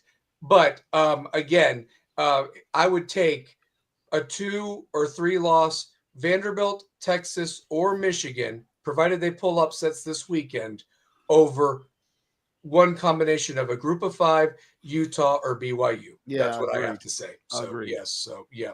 So I told Tennessee in that conversation too. If they beat Vanderbilt, Mario can walk on fresh brewed cafecito. Those according to LNB, I like it. Cafecito. Yeah. Well, let's bring him on here. He's a staple of Stallion Speaks. So, and I'm going to give him the old Stallion call.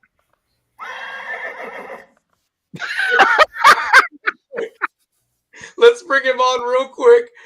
The one, the only, Rocky from Louisiana. I'm just here to listen to LFJ debate the guy that loves Mario Cristobal. Yeah, I'm waiting on. Come on, Ray Chan. The link is on there. The link is on there. He's Come on, Ray Chan. Hey. I'm looking forward to this. What's up, man? What's going on, Two Pair? What's up, What's Gary? happening? How we doing? How we doing, man? Hey, man. What's good, Rock? What's up, LFJ? Stallion, baby. What's happening? Hey, what's up, baby? Good to have you on. Loving life. I'm still looking at this comment. Fresh brewed cafecito. Really? Yeah, Ellen don't like no Mario Cristobal. I can tell you she that. Can't stand him. She can't stand him. Come on, Ray Chan. Come on up in here. We ain't got much time. Come on. We got a quick little. Let me come on here and slaughter you right quick. You're doing like Mario. Your time management ain't working, man. Come on. You're doing just like your coach. Let's go. All right. Well, here we go. Hold on a second. We're breaking some serious new ground here. Before you guys debate, though, I got a special little. I've been wanting to use this one. This media. I like doing these or whatever like that. But to the cafecito comment. Hold on 1 second. All right, but real quick, let's bring him on for this debate. He is Ray Chan. Is that the name right there? Ray Chan. Here we go. Larry Frank, you are about to do battle in the Rebels with a Cause channel. Do you accept this challenge? I accept, brother. Dude, what's up with us doing debates on each other's shows, man? The other night you was on my show debating. Now I'm on your show debating, man. Well, I opened up my mouth and got it closed real quick. But anyway, here we go. But I think that you got a little bit better argument than I did. But anyway, lo and behold, let's bring him on to Rebels with a Cause. Ray Chan, welcome to Rebels with a Cause. Oh, man. My guy, my brother. Ray Chan, welcome to Rebels with a Cause. All right, and you may want to turn down the YouTube and then that way mute it so that way you can get in there. So yeah. Can y'all hear me? We can hear you good. Perfectly. Yeah, we can hear you, man. Can y'all hear me? Yes. Yes, we can hear you, brother. What's happening? What's going on? Yeah, it's dragging late, but still. That's because you defending Cristobal. That's why. Hold on. All right, before you guys, I'm trying to hear it on the thing. So I got to hear Larry when he lose. That's the problem. All right. Well, listen, Rock. Look at Rocky. Rocky's got his arms. I don't lose. His feet propped up. Does he got one of Alabama's finest over there that I can't see there in the background or whatever like that? So, but anyway, normal night on Bourbon Street style. Yeah. Anyway, all right, guys. Before you debate, test your might. Mortal Kombat, baby. Mortal Kombat. Oh, it's gonna be Sub-Zero in this motherfucker. Let's go. Get over here. Oh. I'm not getting no volume through my phone. How do I get the volume through my phone? You might need to do if you don't have the ear pods on or what have you. There might be an audio setting that you have to do in StreamYard on your settings. So it might. Just depends on the configuration. See, this is bad omen, bro. This is what happens when you defend Cristobal, bro. It ain't working out for you, my brother. This is like calling a timeout when your two defensive ends were about to sack the guy, and we get a damn late hit. You better take a knee. Don't you run that ball. You about to fumble. I'm just gonna do it the easy way. I'm gonna two-phone it. Where's Eric? Where's Eric at when he always says, our boy Eric Carroll goes, he's ready for the field goal. Get the kicker in there. Man, we still on this take the knee stuff. But anyway. Get the kicker in there. Oh, bro, you 45 seconds late. Boy, I know I'm going to win this, man. But go ahead on. You are the guest. You are the guest. You are the guest. So go ahead on. Start off. So first of all, first and foremost, I'm not a Mario apologist. I'm not like Super Mario with the cape on or nothing like that. However, we have not been good now for what, 20-some years, and the one person that made us better, all Kane fans want him gone and saying that he worse, as if finding somebody else in the rubbish is better than him. And then the person that you pick of all people is Lane Kiffin. Lane Kiffin? Like, what has Lane Kiffin done at all, anywhere that he's been, besides produce one quarterback? One. And you're going to hang your hat on this one quarterback. I mean, come on, man. The one quarterback who I can't think what his name is, he ain't better than Penei Sewell. Did Mario not create Penei Sewell? Yeah, he did. He did. Got a point there. I'm just saying. We want to talk about Lane Kiffin. What's Lane Kiffin's record? I'm sorry. Tell me what has Lane Kiffin won? Mm-hmm.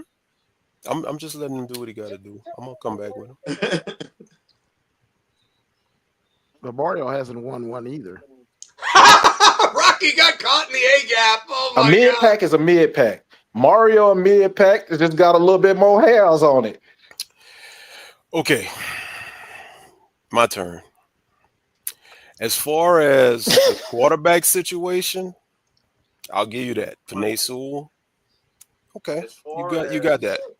But you're talking about a man that has just completed his third consecutive 10-win season in the toughest conference in America, and he's got his team in position to go to the playoff. But Mario Cristobal right now currently can't even get his team to even contend for an ACC championship in the ACC, which is trash. Trash. For the second consecutive season, Mario has lost winnable games that he should not have lost. Miami should have been a top seed getting ready to backdoor their way into the playoffs, and they can't do it. Mario has terrible clock management issues. He's got terrible game coaching issues.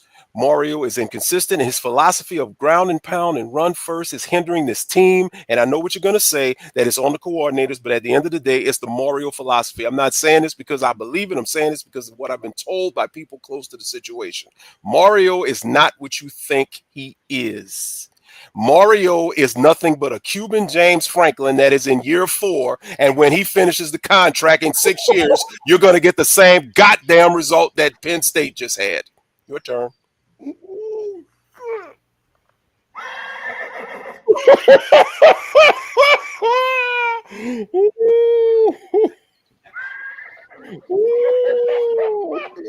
Shall I pull an 8 Mile M&M? Let me go ahead and pull an 8 Mile M&M. I know where you're going to go. James Franklin.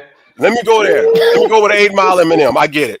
He's an elite recruiter. I know that. Let me get this. We haven't won more than 5-6 games over this and that for many years. I get that. Oh, and as far as not being competitive for 20 years, pretty sure Mark Richt is the only Miami coach in the last 20 years that we actually won a bowl game with, and we actually got to an ACC championship even though we got our ass kicked by Clemson, and we actually had a 10-win season in 2017. So please miss me with Mario has been the only coach to do anything. You're better than this, Ray Chan. We go way back, bro. Your turn. Oh, hell. I'm not saying he the only person that's done anything. I ain't saying he the only coach that's done anything, but you comparing him to two people that got one thing he has never had. Mm-hmm. Lane Kiffin and James Franklin both been fired. Who fired Mario? It's coming. Mario is always invited to a better job. You naming people who get fired from lesser. Like, come on, bro. You better than this. I would rather have a coach that get invited to the table as opposed to two people that get fired from it. The only reason Mario got the Miami job is because the Miami brass did not better vet a coaching candidate, as they never do. Miami always takes whatever. They don't even go through coaching hires and coaching. Let's go Manny Diaz. Manny Diaz hadn't even recruited anybody at Temple. He was getting off the plane, and what happened? Miami comes calling, come on back home. They pay a buyout to a coach that never coached a game at Temple. Let's talk about Mark Richt when he got fired from Georgia. What happens? Miami doesn't vet any coaching candidates. They just hired Mark Richt because he was the best and biggest name on the street at the time. Now, that actually worked out, and unfortunately, Coach Richt, he got sick. Had he not gotten sick, I think Miami would have had some more better days than what we had previously. But I will pose a question to you, my brother. Before you do, please hold your train of thought. I have to fact check here this debate. I wouldn't be a good moderator if I wasn't. So, Okay. Dear, can you please chime in real quick? In fact, actually, that's not entirely true. Mario was fired by Florida International when he went 3-9 in a disappointing 2012 season. He ain't gonna count that because, as they all say, FIU don't count. 3-9 in a disappointing 2012. He still got fired. Still got fired though, so I have to call it out. But Larry, go ahead and pose your question. And Lane has a higher winning percentage too, by the way. But we'll get But to Larry, that. sorry to interrupt, but go ahead. Let me ask you this question. This will be my question. Let's play hypotheticals for a minute, okay? If Mario was in the SEC at Ole Miss and Lane was at Miami, who would have the most success out of the two if they flip-flop? In your opinion, who would have the most Lane. out of the two if they I already know the answer to that question.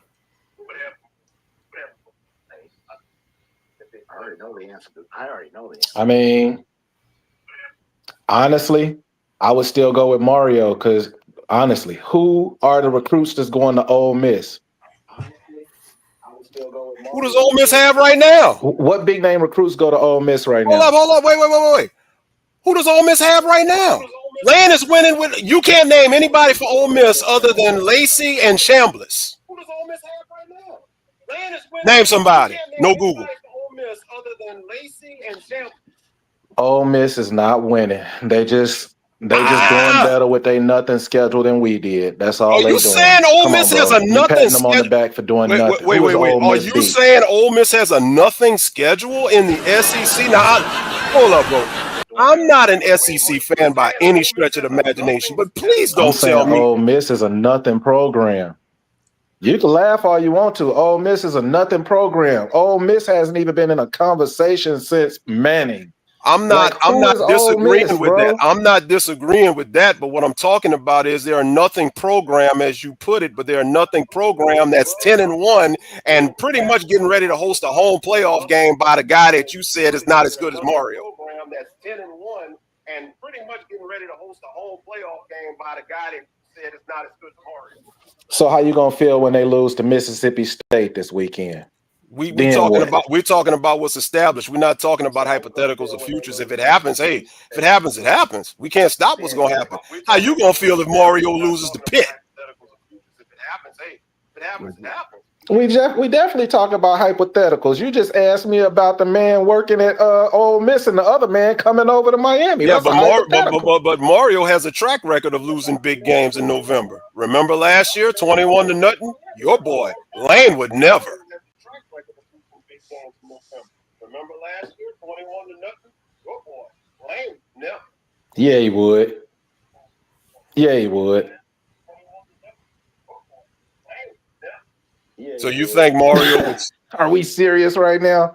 Take the cape off of Lane back, bro. He's not him. Let me tell you something. I'm as serious as a pig before you cut that ass off and bake it tomorrow for Thanksgiving. Lane Kiffin over Mario 7 days a week, twice on Sunday. You take away recruiting and you know what you have with Mario Cristobal? A mailbox. That's all you got. You take away recruiting and you know what you have with Mario Cristobal? A mailbox. That's all you got. Well, I'm Cane's orange and green. I'm going with the mailbox then because I don't want Lane at all. Like, Lane ain't showed me nothing. I'm going with the mailbox then because Well, if you like A-gap offense over high-powered passing offenses, again, then, like, hey, Mario's the one your thing guy. that you can say about Lane is, he has an explosive offense. And he has so an does identity. the bum at USC. What does that got them? Hold up. He has an identity, and his identity will resonate more with Miami than Mario. Mario is Mr. Nice Guy. What happened to Oregon Mario? What happened to the mean-ass Oregon Mario that used to get in players' asses, that used to dig into the refs' asses? $10 million a year kind of softens you up now, doesn't it? Mm-hmm. You can do that in Oregon. Now he doing that with kids at the Pork and Beans. He know what's up. You can't talk like that to no kids from the Pork and Beans. Come on, Larry, you know the difference. So wait a minute. Hold up. So you telling me some of the same kids that he told their parents to come get them and pick them up and take them away from Miami, who just happened, some of them was up there where you were watching them a few weeks ago, and I know what you're going to say, home cooking by the refs. I get it. I'm not disagreeing with you. The refs, the ACC refs have been trashed this year. I'm not going to deny that. But let's be real. Mario could have won that game if he wanted to. He was scared. Playing for overtime. Mario could have won that game if he wanted to. The same kids that you said get your parents to come pick you up went to SMU and beat your ass. Again, I'm not even going to use the SMU game because I was there in the flesh, but I'm not putting the SMU game on Mario. I'll put the Louisville game on Mario a little bit. But most of those still is based off of Carson Beck locking in and not looking at the other side of the field. Like when I watched it live and to see that you got a whole side of the field where Malachi is on there and his neck is turned that way the entire time. Right. Then you can see JoJo and Lofton on the other side in green grass. And Beck didn't look that way at all. He's forcing the ball to who he trusts. And that's the problem. That's not a Mario problem. That's a trust with the quarterback wide receiver problem.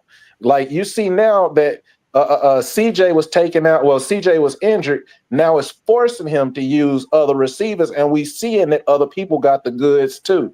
A lot of this goes on Beck. Beck was trying to concentrate on Malachi Tony. And I ain't mad at him for it because Malachi is that man. But at the same time, you got to spread that ball around. Do they run the ball up the middle too much? Yeah. But also, like Dawson said, the offensive line dictates the way the run play goes. And we all see that our center gets his shit pushed back. So if he's always getting his shit pushed back, you don't have no choice but to choose another gap because you got two big-ass linemen in your face before you even get to the outside to do an off tackle because they had already split the guard through the center. I'm not denying anything you said. I'm going to ask you one final question because I don't want to hijack the show because, like I said, we got time restraints here. You said it's not a Mario problem. Last point that I got. You said it's not a Mario problem with what's going on with Tony. So I will ask you this. Isn't a coach supposed to address what's going on and at least have a conversation with his assistants and change stuff? I mean, after all, this is the same Mario Cristobal who went on Josh Pate's show last year and said he realized the defense wasn't good against South Florida, which was the fourth game, and he did nothing about it because he said he didn't feel that he needed to. The same defense that cost us a playoff spot last year. But I digress.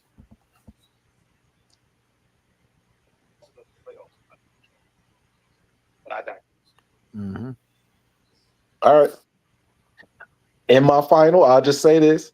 That I don't have no argument for it. That's right. But at the same time, did he not go get a new defensive coordinator? One thing we know about Mario is he's not going to throw you underneath the bus while you riding on the bus. So, no, he wasn't going to say Buddy from last year was a terrible DC. But the minute that last whistle blew, that Buddy Bags was packed. And now what our defense look like. So as much as you want to kick Mario, get that man his credit for making stuff right. We went from number 150 or something in defense to top 10. Absolutely. The same defensive coordinator he fired was the one he hired because 4 other guys didn't want to work for him that he vetted. And he hired Josh Gaddis at the beginning. And he also said TVD was one of the best quarterbacks in America upon his rival of Miami. And he hired Josh Gaddis at the beginning. But you're right. That's your boy. Right. Lane would never. But I love you, bro. You my brother. Hey, listen. Mario any day. I appreciate y'all for having me on the show. Hey, see, Rando, we both Chicago Bulls fans, though. Absolutely, bro. Love you too. No, Ray, Stallion Speaks Sunday night, 8:00. Sunday night. Bring it. See, because the thing about it is, I know at Utah when we do the recap, you be in church. I be wanting you to come on when we be on live, but I know already liked and subscribed. Oh yeah, 8:00 though. 8:00. Stallion Speaks. Be there. You're invited back. So for sure. So yes. Bet. Appreciate y'all. Appreciate Yes, you, man. sir. Take care. See Red. Yes, sir. See you, man.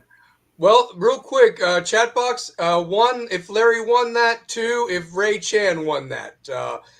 You can vote in the comment box. One for Larry. Two for Ray Chan. If who Bringing you the thought heat won one that. day. So yeah, he posed some decent arguments, and I wasn't going to throw in there. I wasn't going to throw anything in there, but I do had to call out a couple things. Number one, the Brockmeyer and Beck thing. You evaluated these guys because you didn't do the recruiting correctly in the first place, and you felt that you went and had to get them from the transfer portal. If that was the best that you could get, that's on your evaluations again as a head coach, Mario. So that would have been my argument right there. But it wasn't my fight in that one. I mean, like I said, again, I just want to win. That's all I give a damn about as a Miami fan. Same with Tennessee. I want the best guy there. I mean, Kerry, two-pair, how much has Heupel been criticized for his game management this year? And how, I don't think – I mean, right now – Rocky, you can chime in on this too. Who is like the most perfect coach right now? Like if you had the ball with 2 minutes to go, the national title on the line, and pick your poison, whether you're on offense or defense, who would you want on the headset making sure that trophy is being hoisted and the confetti comes down on your team? Who would it be? Anybody can answer this. Somebody that wasn't scared. Yep. See, that's the thing that I think a lot of people don't. I always get in the Miami group. Who would you want to hire? Who would you want to hire? Like they want you to give an actual name. And to Rocky's credit, it's all about getting the right coach. So my answer to a lot of those people when they say who would you hire is always the right coach. Do a proper coaching search, vet. I mean, have your list of negotiables and non-negotiables and get the right guy for the job. Look, LFJ, somebody that's not scared. James, man. I damn sure don't want him on my goddamn sideline. I don't want him on the sideline. Look, somebody that's not scared, somebody that's got that fire, that's got that passion, somebody that's not willing to lay down the law with discipline, somebody that's not willing, that's ready on game day, that's a good game day coach, and somebody that is determined, no matter what it all costs, to win damn football games. Right. And is a good recruiter. You just described Nick Saban. And he ain't coming back. You just described Nick Saban. And he ain't coming back anytime soon. He's undefeated in television. He loves TV, man. But LFJ's right. You gotta do a search. I mean, exactly. There's gotta be there's people or coaches out there through a proper coaching national search, like all these big programs do, like a la LSU or whoever. All right. You lay out the parameters and you find your candidate. Mm-hmm. Mm-hmm. You know? Hey, as for much as we criticize Heupel about his time management, I'll take Josh Heupel any day of the week for this simple reason. Yeah, compared to what we've had. Look man. at what we've had after 4. God. It's a shit roll of who. I mean, Derek Dooley, a brick by brick, Butch Jones. Exactly. Jeremy Pruitt, who got I paid players with McDonald's bags. Pruitt. I mean, Jesus, holy crap! I'll take Josh Heupel any day. I'll take Heupel any day of the week. The guy coaching Auburn right now, DJ Durkin, him. Those players are going to play hard for him on Saturday. Yeah, they are. I'll say this. Compared to what we've had 2 weeks ago, I'm good with Mario compared from what we had. Yeah. Sure. I'm good with Mario over Manny. I'm good with Mario over Rick because he was in his decline. Had Rick not gotten sick, that might be a different story, but he was starting to decline in health. I agree. Yeah. I'm damn sure good with Mario over Al Golden. I'm good with Mario over Randy Shannon. Yeah. Hell, that was a mistake. I was just about to say, I will go so far as to say as I'm good with Mario over Larry Coker. Yep. So I people think I hate Mario. It's not that I hate Mario. I hate the shit he does. Exactly. And I just wish he would change his just some of his routines and stuff like that. Like, just tweak it a little bit. There's a big difference. And if Mario was fired tomorrow, I think we would all agree that our program is in a better place. Absolutely, than it has been under any of those past guys. Let me ask you this. Let me ask you this, Rocky. Not that I would take him. How quick would Lincoln Riley say "fuck you" to USC and come over to Miami? How fast? In a heartbeat. In a heartbeat. I'm not saying I'd want him. I'm just giving a name out there. I mean, people would flock to it, Kerry and Two Pair. They would. I mean, that would be the job. But here, let me finish that point. Here's what we've seen, and this is the frustration I think with all of us in Kane Nation. We've seen us not take a knee and lose a football game. Yep. We've seen us go up against a one-dimensional quarterback that can't throw the ball. He can do is run and get beat. We've seen us lose a 21-point lead at Syracuse against a Fran Brown when we had one of the most prolific offenses in football. We've seen us crap the bed against a Louisville team this year that really has a couple of players, but if you look at it top to bottom, that we should have beat. And then we really went and crapped the bed against an SMU team. I don't care what anybody says. I don't care about Red Lashley. They're shit. So, my opinion. Minus 2 yards all game and let them get 25 yards in overtime. Guys, I'm even going to throw one more out there too, Rocky. Sorry to cut you off, but I'm going to throw one more out there. I don't care. This program wasn't that bad to lose to MTSU the way that it did in that rainstorm that first year. Yeah. Kurt Cignati would have never allowed that to happen for Indiana. Oh, hell no. Never. Hell, he didn't allow that to happen to James Madison. I mean, they put a damn billboard up in Murfreesboro. Honk you, Miami's daddy. I mean, they put that shit up there, and I had to see that. Yeah. Well, the coach for MTSU used to be a Florida State guy, and he put a billboard up in Murfreesboro. Well, I can say this: the state of Tennessee has never been good to Miami. Has never been good to Miami. Yeah, it really hasn't. No, it hasn't. It really hasn't. But those are the fans. Those are the things as true Miami fans are unacceptable. Unacceptable. Yeah. Thanks. I mean, Rocky, I hate to say it. You're right about. I agree with you. Like, the sad part is that the Louisville loss looks so bad right now because you did have 2 weeks to prepare for it, you know. And then you were talking about this rat poison thing, and look what happened from it. I mean, you know, and some could argue that they had 2 weeks to hear about, oh, well, you know, they didn't put Florida State away. You should have come out like gangbusters on a Friday night and wanted to kill whoever you played. And they looked completely disinterested. Even our boy Gary Furman said that the intensity wasn't there that he saw against South Florida. Kerry, Two Pair, how the hell do you not get up for Louisville, but you get up for South Florida? Louisville probably has just as many guys as South Florida did from the state of Florida on their team coming back home, and they showed out. That's what I had a problem with. Here's what's so bad about Louisville. Kentucky's going to do them this weekend and get bowl eligible. That's why they makes that loss worse, even worse. Kentucky's going to do them. Kentucky's going to do them. You guys were going through on the show these games. I don't know. Y'all can help me out. I don't know if I've ever seen a weekend where so many of these games could shift certain parameters either way based on the system that we have. I mean, it's all over the place. And I even mentioned USC and UCLA could determine something. Well, I mean, you know, that's one thing that I will give the college football committee. I mean, I don't like them, obviously, because of what they're doing in Miami, but I will give them credit. They have ranked these teams in a good enough order and a decent enough order to where you got a bunch of games that determine the outcome and can really determine. Like, it's going to be chaos this weekend. Yeah, that's something chaotic is going to happen, and that's what they want. You know, Two Pair. I want you to answer this first. I want everybody in order. I'm going to go Two Pair, Kerry, Larry, then Rocky.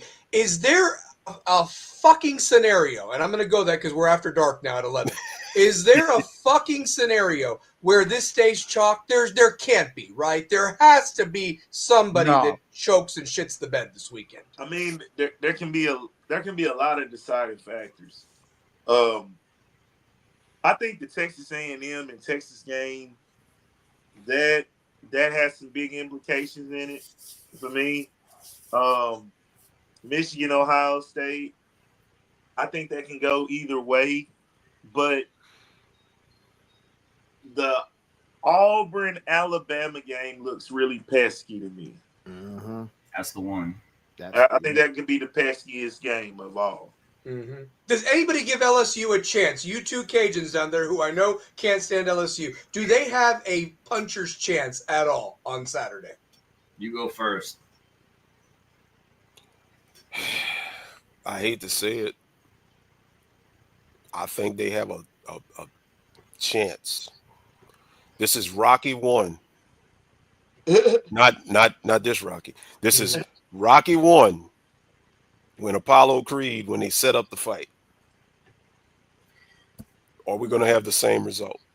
Because LSU has nothing else to play for except ruining somebody's season. And like I said, you go back, this is the 4th game with interim coach Frank Wilson. That first game, I expected LSU to get mollywopped by Alabama. It was only 20-9. Yep. Mm-hmm. Now, is that more because maybe, listen, LSU is a talented team. They just had issues with the coaching and the direction of the offense. Yep. Mm-hmm. So you put that onto the side. Then they played Arkansas. They won that game by a point, but the offense kind of came alive. Now, they took a step back last week with Western Kentucky. I don't know what the hell happened with that. But this is it. The final game of the season. They are bowl eligible, and they have an opportunity. And I don't think it happens, but I feel like there is a minute chance that LSU can, because it's not so much because of LSU, but more because of the inconsistency of Oklahoma. Yeah. It would be more LSU, not so much LSU winning, but more Oklahoma choking. That's part of it, LFJ. Here's the thing. The LSU defense, fellas, is legit. Yes. That is a legit. I mean, are they healthy? Because they've had some injuries. That's the problem right there more than anything. Is Perkins good? Perkins is good. Weeks is good. Is Nussmeier playing or no? I don't know. He was. I don't know. LFJ, is he? No. I saw that he was able to come back. They said he'd be available. And Ray lives in Oklahoma. Yeah, in Oklahoma City.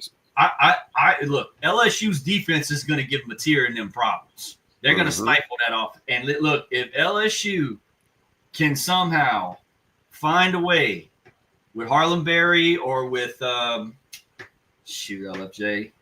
the other running back, if they can somehow find a way to put up to figure something out on offense, just to score. That game, it's in question. It's a question. That defense is going to give Oklahoma problems. Go ahead, Tucker. I would feel more better about this game. I think that is a game in question, man. Like LSU has the talent. They just could never put everything together to play complementary football. Kerry, what were you going to say? I was going to say I would feel better if this game was at Death Valley. I would definitely lean towards the side of LSU with that defense and that home crowd. Their defense is legit. I just see this as a low-scoring offensive game because Oklahoma's defense is nothing to sneeze at either. Yeah, they're pretty good. Yeah. This is going to be a low-scoring game. I feel like whoever gets to 20 first possibly wins this game if either team gets to 20. Well, let me ask you this. Does LSU have a punter? Because Missouri didn't have a punter, and that's what did them in last week. I mean, Missouri, who had a quarterback that had his ankle dislocated just a few weeks ago, really had that game close. I mean, Venables is good at Venables. I agree with Ray Chan, actually, with what he said. Oklahoma is ass. I mean, I think that Oklahoma is opportunistic is what it is. They've won the games that they've needed to. They've looked bad. I mean, I still don't know how they lost to Texas. Even without Mateer, I mean, Venables is known for buffoonery himself, honestly. He might coach your defense, but and I'll tell you one thing. If they blow that game at home on senior day, that seat's going to get hot again, guys. Oh, yes, it would almost be like what Mario did. You paid all this money for the Washington State quarterback, navigated his thumb and broken whatever, and yet you had all the chips right there. You go on the road and beat Alabama, but fuck it up against a hobbled LSU team without a coach and all their fun guys. I mean, I don't know. I had to tell you this. Auburn's got the trenches to give Alabama problems. I'm not sold on Alabama's. The sad part is Alabama and Oklahoma's best win. I mean, obviously Oklahoma had the head-to-head over Alabama, but in my opinion, Alabama's best win is against Tennessee. Like, yes, they beat Georgia on the road, but Georgia's clock management in Kirby was horrendous. To punt that ball like he did, thinking he could get it back, and Alabama got the first down and ran the clock out. I don't know what Georgia was doing in that game. I really do not. I actually think that's Alabama's best win is Georgia. Tennessee's the second best win. Well, without a doubt, yes. But what I'm getting at is the dominant win was probably because of the score. You know what I mean? That's maybe I should have worded it better. No, you're right. No, hands down, that's what's keeping them in is that win over Georgia. But what I'm getting at is beating Tennessee the way they did is what's got them the best, because every other win has been very lackadaisical. They had to, it took a last second touchdown to really space it against Vanderbilt. They needed that miracle in Missouri, that cold noon day. The Oklahoma game they lost. I mean, what else? What else was they lost to Florida State? The LSU game, like Larry said, they should have beat the brakes off of them. That was only 20-9, and they were at home. And I don't consider the Tennessee win dominant because the two plays really decided that game. It was Tennessee's own the fault. Safety and the pick six. You're right. If those get reversed, Tennessee probably wins that game because Alabama can't run the football. And that's why I'm saying Alabama's been opportunistic with their wins. Year. Ty Simpson can only do so much, and you saw what happened when Oklahoma keyed in on him. He might have had statistically got yards, but Oklahoma beat Alabama the same way they beat Tennessee. Let Tennessee gain all the yards in the world, but then force them into making mistakes. In the Tennessee game, it's that fumble return that Oklahoma had. Changed the whole game. If that return doesn't happen, Tennessee blows them out. Right. Go ahead, Rocky. And for that reason, for all those reasons y'all mentioned, that's why I think with a fired up DJ Durkin, been shunned 1, 2, 3, 4, how many times for head coaching gigs, gets an opportunity to lead a team on a one-game trip into an Iron Bowl at home against a rival. I think those kids come to play. Where the last few times Alabama has been at Auburn, we've had some crazy stuff. We had a 6 overtime game. You had Alabama win the game on a touchdown on a 4th and goal from the 31-yard line. Mm-hmm. We've had some crazy stuff. The kick 6. There has been some crazy shit that happens when Alabama goes to Auburn. And you got to keep this in mind real quick. Auburn has nothing left to play for other than derailing Alabama's season. That's and get a bowl game. And get a bowl game. And get bowl eligible. That's a 2-for-1 right there. I can become bowl eligible in this horrendous season and knock Alabama out the playoffs. They're going to be playing with some motivation. Yeah. Two-pair, let me ask you this. What about the intangibles here? Do the refs have been a story in any conference right now. Are the brands going to be protected this weekend? I think they have to be to ensure what they want for the CFP. Yeah. But like I said, we've seen crazier weeks happen in the history of college football pertaining to this week and championship week. Mm-hmm. It's all last week of the regular season, and then when we get in the championship week, where you see some stuff that shouldn't happen, it is going to happen. Yep. Yeah. Okay. And to back to your point, to your original question, Stallion, the reason being is kind of what we touched on. You got rivalries all over the place. Mm-hmm. Rivalries, you throw out coaches, you throw out records, you throw out situations, you throw out all of that. Because you got two teams on the field historically, traditionally, that hate each other all over, up and down the schedule. So with all of those situations, each one per game, anything could happen. I even think, sorry, Larry Frank, with all the stuff swirling around Lane Kiffin, look out in Starkville. The Egg Bowl. It's far-fetched. Oh. I'm telling you, I don't think it's impossible. It's not. Jeff Levy and Mississippi State are the most improved team in college football. Look at it last year to this year. Yep. Lane's out the door at LFJ. Bro, I'm not saying he's a bad coach. I'm not saying I don't like Lane. It could happen. If Ole Miss loses to Mississippi State, Stallion, Ray Chan is going to become your new co-host on Stallion Speaks because he will never let me live it down. I'm saying, Kerry Stallion knows out to Perry. I'm saying Lane's out the door. Yep. He's gone. Yeah. Okay. Yeah. All the stuff swirling around Ole Miss. Who knows? Well, I'm going to tell you this. That's the first game on Friday. Keep your train of thought real quick, Larry. But that's the first game on Friday. If that happens right off the bat, or even if a Kansas pulls an upset against Utah, then the dominoes are about to fall then for sure. I got a game for you. Go ahead. Georgia Tech, clean old-fashioned hate. Remember, they played 7 overtimes last year. You think Georgia Tech has forgotten the fact that they should have won in maybe a couple of those overtimes and let Georgia off the hook? This game is at Mercedes-Benz. The ACC is officiating this game, and we know what the ACC officials Congratulations, Georgia. Congratulations, Georgia. I hope that they get the Italian guy, but no, we're going to get that. But wouldn't it be something? After Georgia Tech shits the bed with Pittsburgh, they come back and beat Georgia. Then Georgia gets thrown into a what-if possibility because of that Alabama win. They will have lost at home and on a neutral field. Mm-hmm. That throws a lot into question. And Georgia really, the only win at that point, the 2 wins that Georgia would have, Ole Miss and Tennessee. So that's it. What happens? That cancels each other. If Georgia loses, we got a major. Yeah, go ahead, Larry. That's what I was about to ask. What happens? Because that can conceivably happen. So what happens if you have an Alabama loss and a Georgia loss? Yep. Okay. Well, then here's what happens. Alabama gets knocked out of the SEC title game. Georgia still gets to go because they've got the next best SEC record or what have you. That would be an out-of-conference loss. But what it does do is it puts a lot of pressure on Georgia that they have to win the SEC to get in, because if they have another loss, and in turn, that's what I was about to happen. In turn, what happens if they lose that SEC championship? Now they're 9-3 and they're not an SEC champ. Does that knock them out? They're out. It should. They're out. It should. I'm gonna say this. I'm gonna say this as a Miami fan. Larry?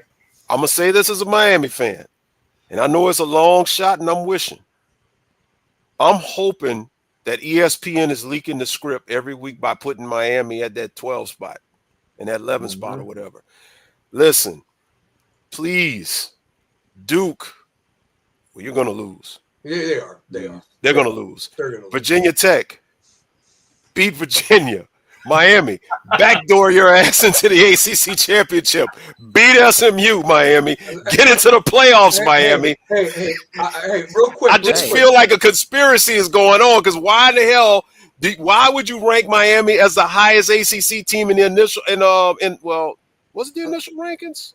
No, it was the second week. We were 18. Second week. The second week, they put Miami as the highest ranked ACC team, knowing that it goes to the ACC champion. Why would you do that unless you got everybody arguing right now about Miami Notre Dame? Listen, please, football gods, let them be doing this, man. Just listen. I'm going to throw this out there, and Two-Pair, I would really love your opinion on this one as well. I really would. Let me just say this. 4 weeks ago, whether it was this show or whether it was Talk Recap show or whether it was Stallion Speaks, we weren't even expecting to be in this situation. We thought that the deck of cards was about to collapse. If Miami fucks it up on Saturday. Ray Chan. No. I'm going to say this right now. If they fuck this up, like I'm talking, if chaos happens Friday and you roll out there with no fire in your belly because you're cold, get the fuck out of my face. Well, you know what? You asked a question a minute ago, Stallion. You said you asked the question, will the brands be protected this weekend?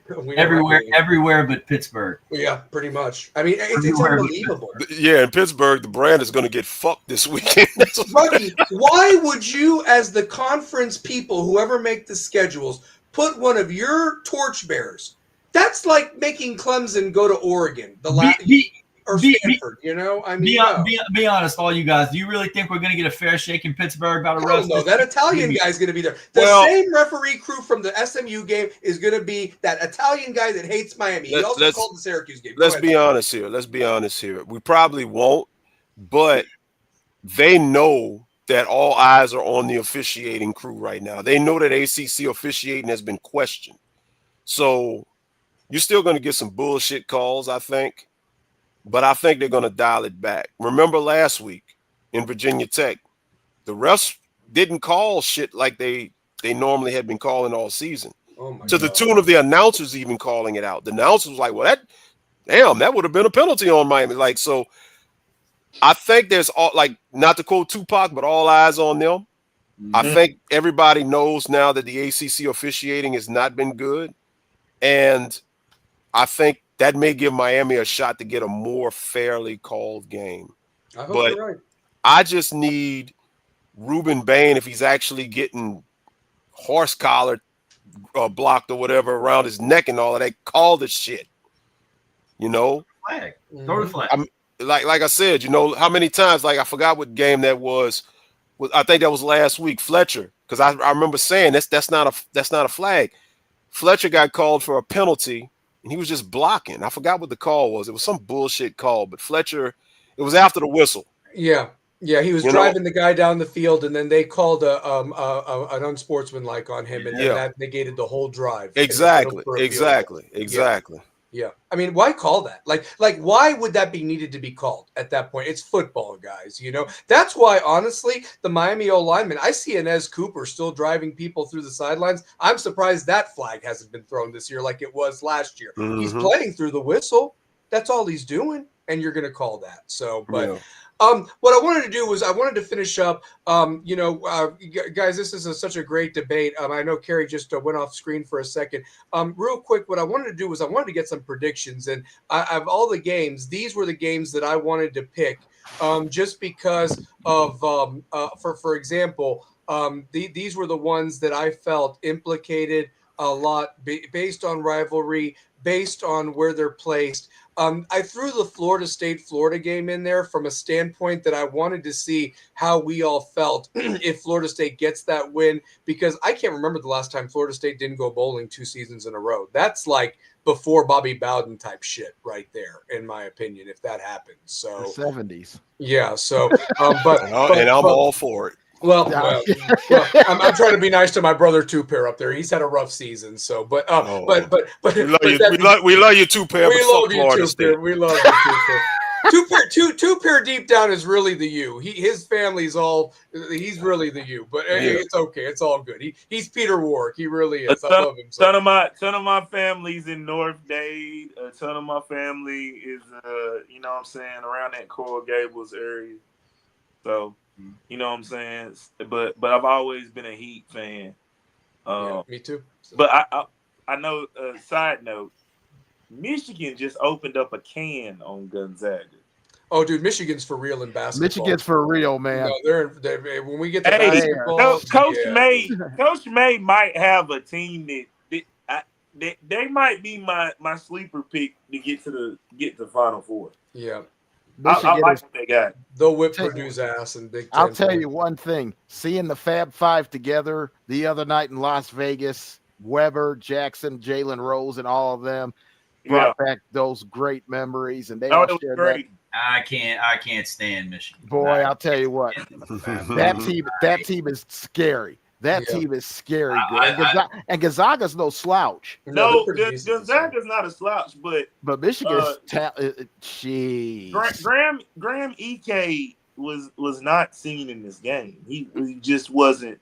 He hasn't been the Graham Ike I've seen at Gonzaga. Like, he played. I don't even think he was really in the flow of this game. But just a side note. Watching that UT Kansas game was that was rough. That was rough.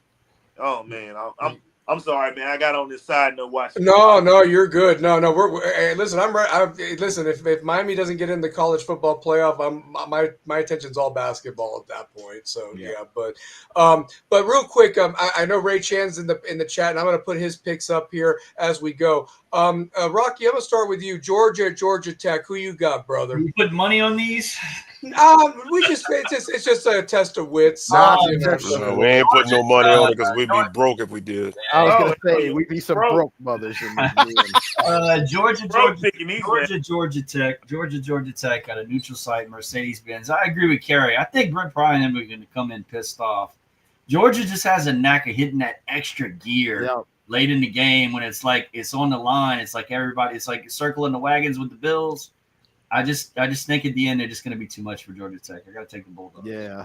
What's the over/under that carry anybody that Kirby Smart does some spastic thing with the timeout or some ridiculous thing that he does on the sidelines? He does some geriatric stuff. Plus 125.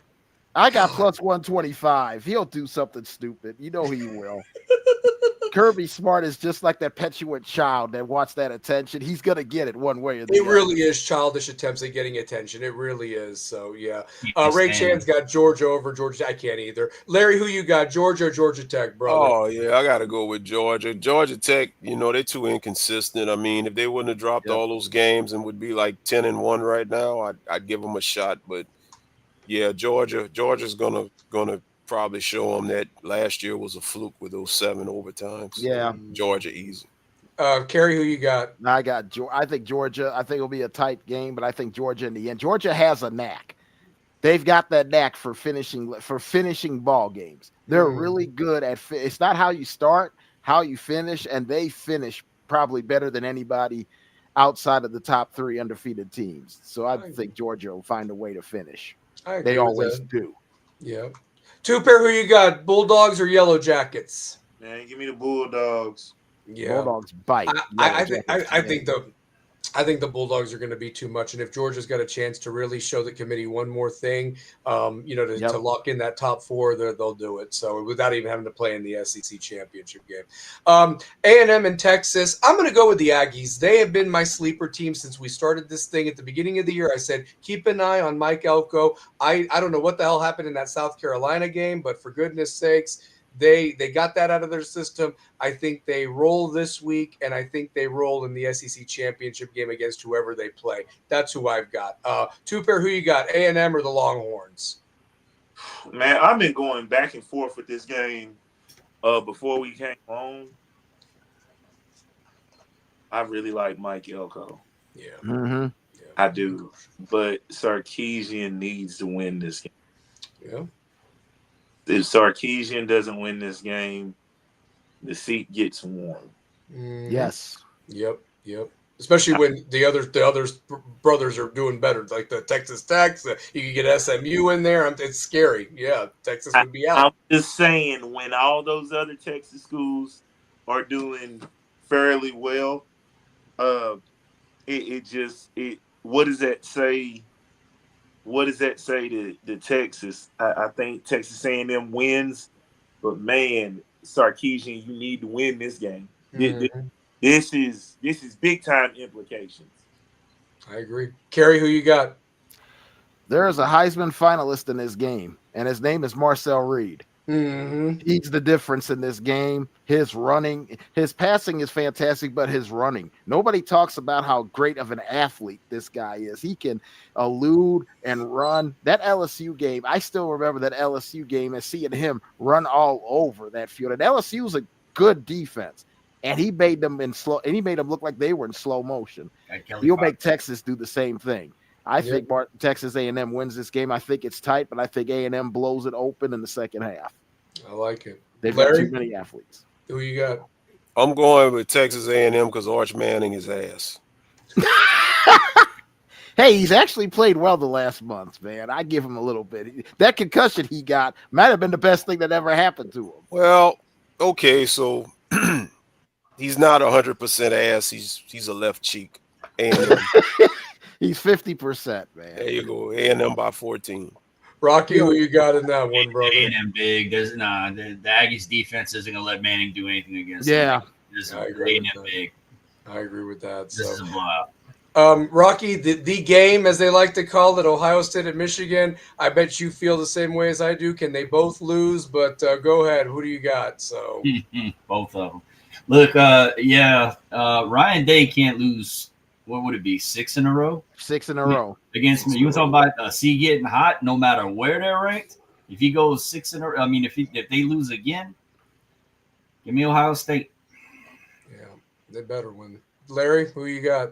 Yeah, I got Ohio State. I mean, Michigan, they've been making a little noise as of late, but they ain't got what it takes to beat Ohio State. Ohio State's on another level compared to them. Kerry? I go to Ohio State, and this is one reason everybody talks about their offense.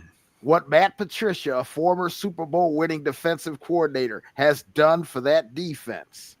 That defense may be one of the best, could statistically go down as one of the best defenses in the history of college football after this season. I give Ohio State, if they play defense the way they've played defense all year, they're going to be one of the toughest outs in recent memory because that defense is athletic. They get all over the field. They are physical on all 3 levels, defensive line, linebacker, and especially the secondary. If you get open in that secondary against them, you're doing something because not too many people have. And that defense, I think, is the difference in this game. It's going to be cold. It's going to be snowy. It's going to be just perfect for both teams. That's why I go with a tougher defense. And they'll frustrate. And Matt Patricia is good at frustrating a young quarterback. You got a freshman playing for Michigan. Yeah, you're right. Good luck. 2 pair, the Wolverines or the Buckeyes? Good luck. Well, I'll say this. It will be a very, very bad day in the state of Columbus if Ryan Day loses this. But this game is played in Michigan. I think there could be an upset. Really? Okay. I do.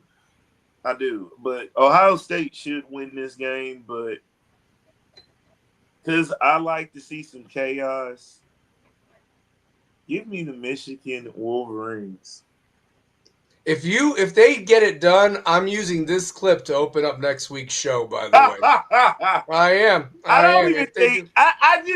I really want to see some chaos, but I like it. No, hear me out. I just don't think this is the game for it because Jim Harbaugh is not coaching this team. If Jim Harbaugh was coaching this team, I'm picking Michigan. I like to go back to the good old days of Tim Biakabatuka. Timishanga Biakabatuka. As he outdueled a one Eddie George. Yes, he did. He did. I'm using history as a deciding factor, but no, I really think that I think Michigan's playing with house money because they're going to be in the big house. Yeah. Hey, I'll give you a little bit more history. I was at the Citrus Bowl in '96 when Bill Duff stuffed the great Eddie George at the 1 yard line, and then Jay Graham took the next handoff and went 90 yards. Jay Graham. That was one of my favorite games as a Tennessee fan. Eddie George. Yep. The Heisman Trophy winner. And Jay Graham looked more like the Heisman Trophy winner that day instead of Eddie George. I'll never forget that memory. The goal line stop and then that 90-yard touchdown after that goal line stop. Yeah, that's pretty cool right there. Yeah, that was really cool in the rain. Yeah. I'm gonna go with the Buckeyes on this one. I just think they're just gonna be too much for Michigan, so that's what I've got. Miami and Pittsburgh. Miami, this is what I'm just gonna say to you: if you don't do it now, when are you gonna do it? At this point, I mean, it's gonna be cold. I don't care. Both teams play in it. Just nut up and kick somebody's ass. That's all I want. So give me Miami, please God, may I be right. But anyway, I got the Canes. 2 pair. Who you got? Canes or the Panthers on Saturday? Man, give me them Canes, man. Okay. They got to handle business, bro. Like they do. It's like they got too much talent over there. They do. They should not lose the kid. No. This game shouldn't even be close. But anyway, cold or no cold. Kerry, who you got? The Canes or the Panthers? This game shouldn't be close. Everything in this game should say Pittsburgh has a shot to win this game. Yeah. I don't think they're going to. I think Miami is gonna toughen up and win a close, low-scoring football game and get their 10th win and punch their ticket to the college football playoff without playing. And who knows? They could be if there is chaos in the ACC, they could be in the championship game by the end of their game. That's true. On Saturday afternoon. That's true. That's very true. Larry, who you got, man? Mario gonna fuck it up. Pitt.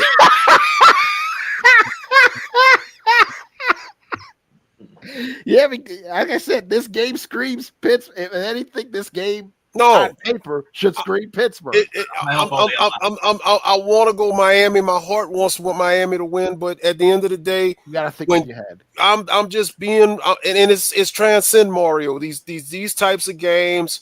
I mean, it go back to 2017. Mark Richt was in this situation. Miami was ranked number 2 in the BCS at that time. All they had to do was go up to Pitt and win, and guess what? They couldn't do that. They got killed. Turkey had too much. Exactly. Turkey. Jeff Thomas. I remember that game. Listen, Malik Rozier. Jeff Thomas is still open right now in Pitt. I mean, like, damn, man. It's just these types of games. It's 2 types of games that I hate. Friday night games, which you saw why. Happened again. And then the day after Thanksgiving. Noon games after Thanksgiving on the road. If this game would have been in Miami, I'd feel a hell of a lot more confident. But on the road with so much on the line, Mario's going to fuck it up. Pitt. By the way, if that happens, this is what you'll hear from 345 over here on Foolish Pleasure Lane in Knoxville. Rocky, go ahead. Who do you got? The Canes or Pitt? LFJ, if they do fuck it up, that would help me out because I predicted them 9-3 before the beginning. You did. Yes, wow, okay. Fuck my life. I hope I'm wrong. So here's how this game's gonna go. This is gonna be all of us, like we are every Saturday.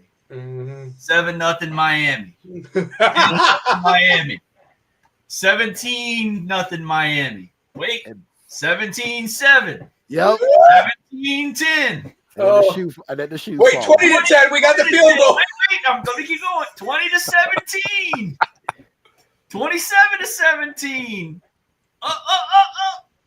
And what's the next one? 27-24. 27-24. No, the other way. At the end of the game, we get one more score. 34-17. We finally eke away. 34-17. Yeah, 34-17. It's gonna be, and we're gonna be doing this and screaming at the TV and saying, "What the hell are you doing?" And it's gonna be that slow, methodical. Let's run the play clock down to 3 before we snap the ball. And then get 10 yards, and then and then we get up a couple scores, and we try to run the clock out, and some kind of screwball thing happens, and they get a score, and they're trying to kick on. I mean, it's going to look like the Virginia Tech game all over again, because that's what we've seen all damn year from Mario. So that's what.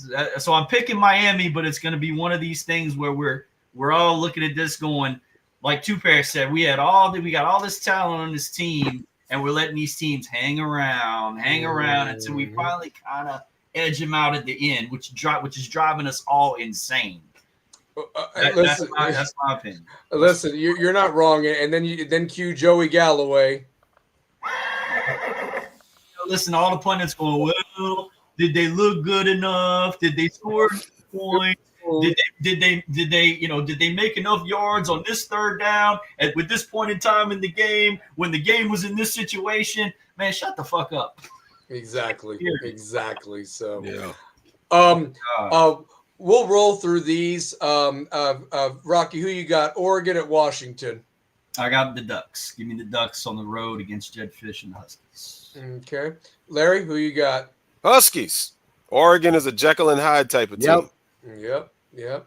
Gary, who you got? I've got Washington too. This is where my chaos begins. Yep. Washington. Yep. Knocks out Oregon and knocks them out of the college football playoff. I agree. At 10-2, they don't have enough. They don't have any quality wins. They don't. Bye. Two Pair, who you got? The Ducks or the Huskies, brother? Side note, interesting news. Marshall Falk has accepted the head coach job at Southern University. Good for him. All right. Wait a minute. Nice. That's going to get a round of applause. Fantastic. Give me the Quackers And I like Dan Lanning. I think he's a hell of a coach.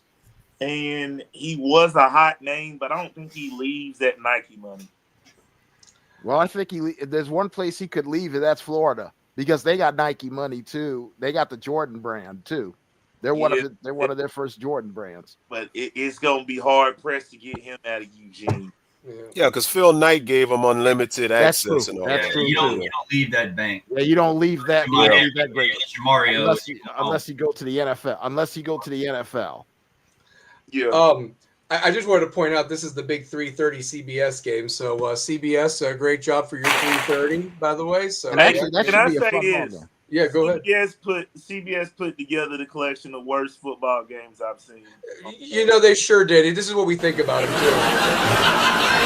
too. They gave up the SEC for this. Yes, they did. Just remember that. Just remember that. So, I got the Huskies in an upset. By the way, I like them. I like them a lot. I like Jed Fish a lot. He's a good coach. Ray Chan actually went with the Ducks over Washington, so I've been putting his up there. He went with LSU over OU in the upset. As much as I'd like to see it, I just think OU is going to be too much at home. I think the defense carries the day.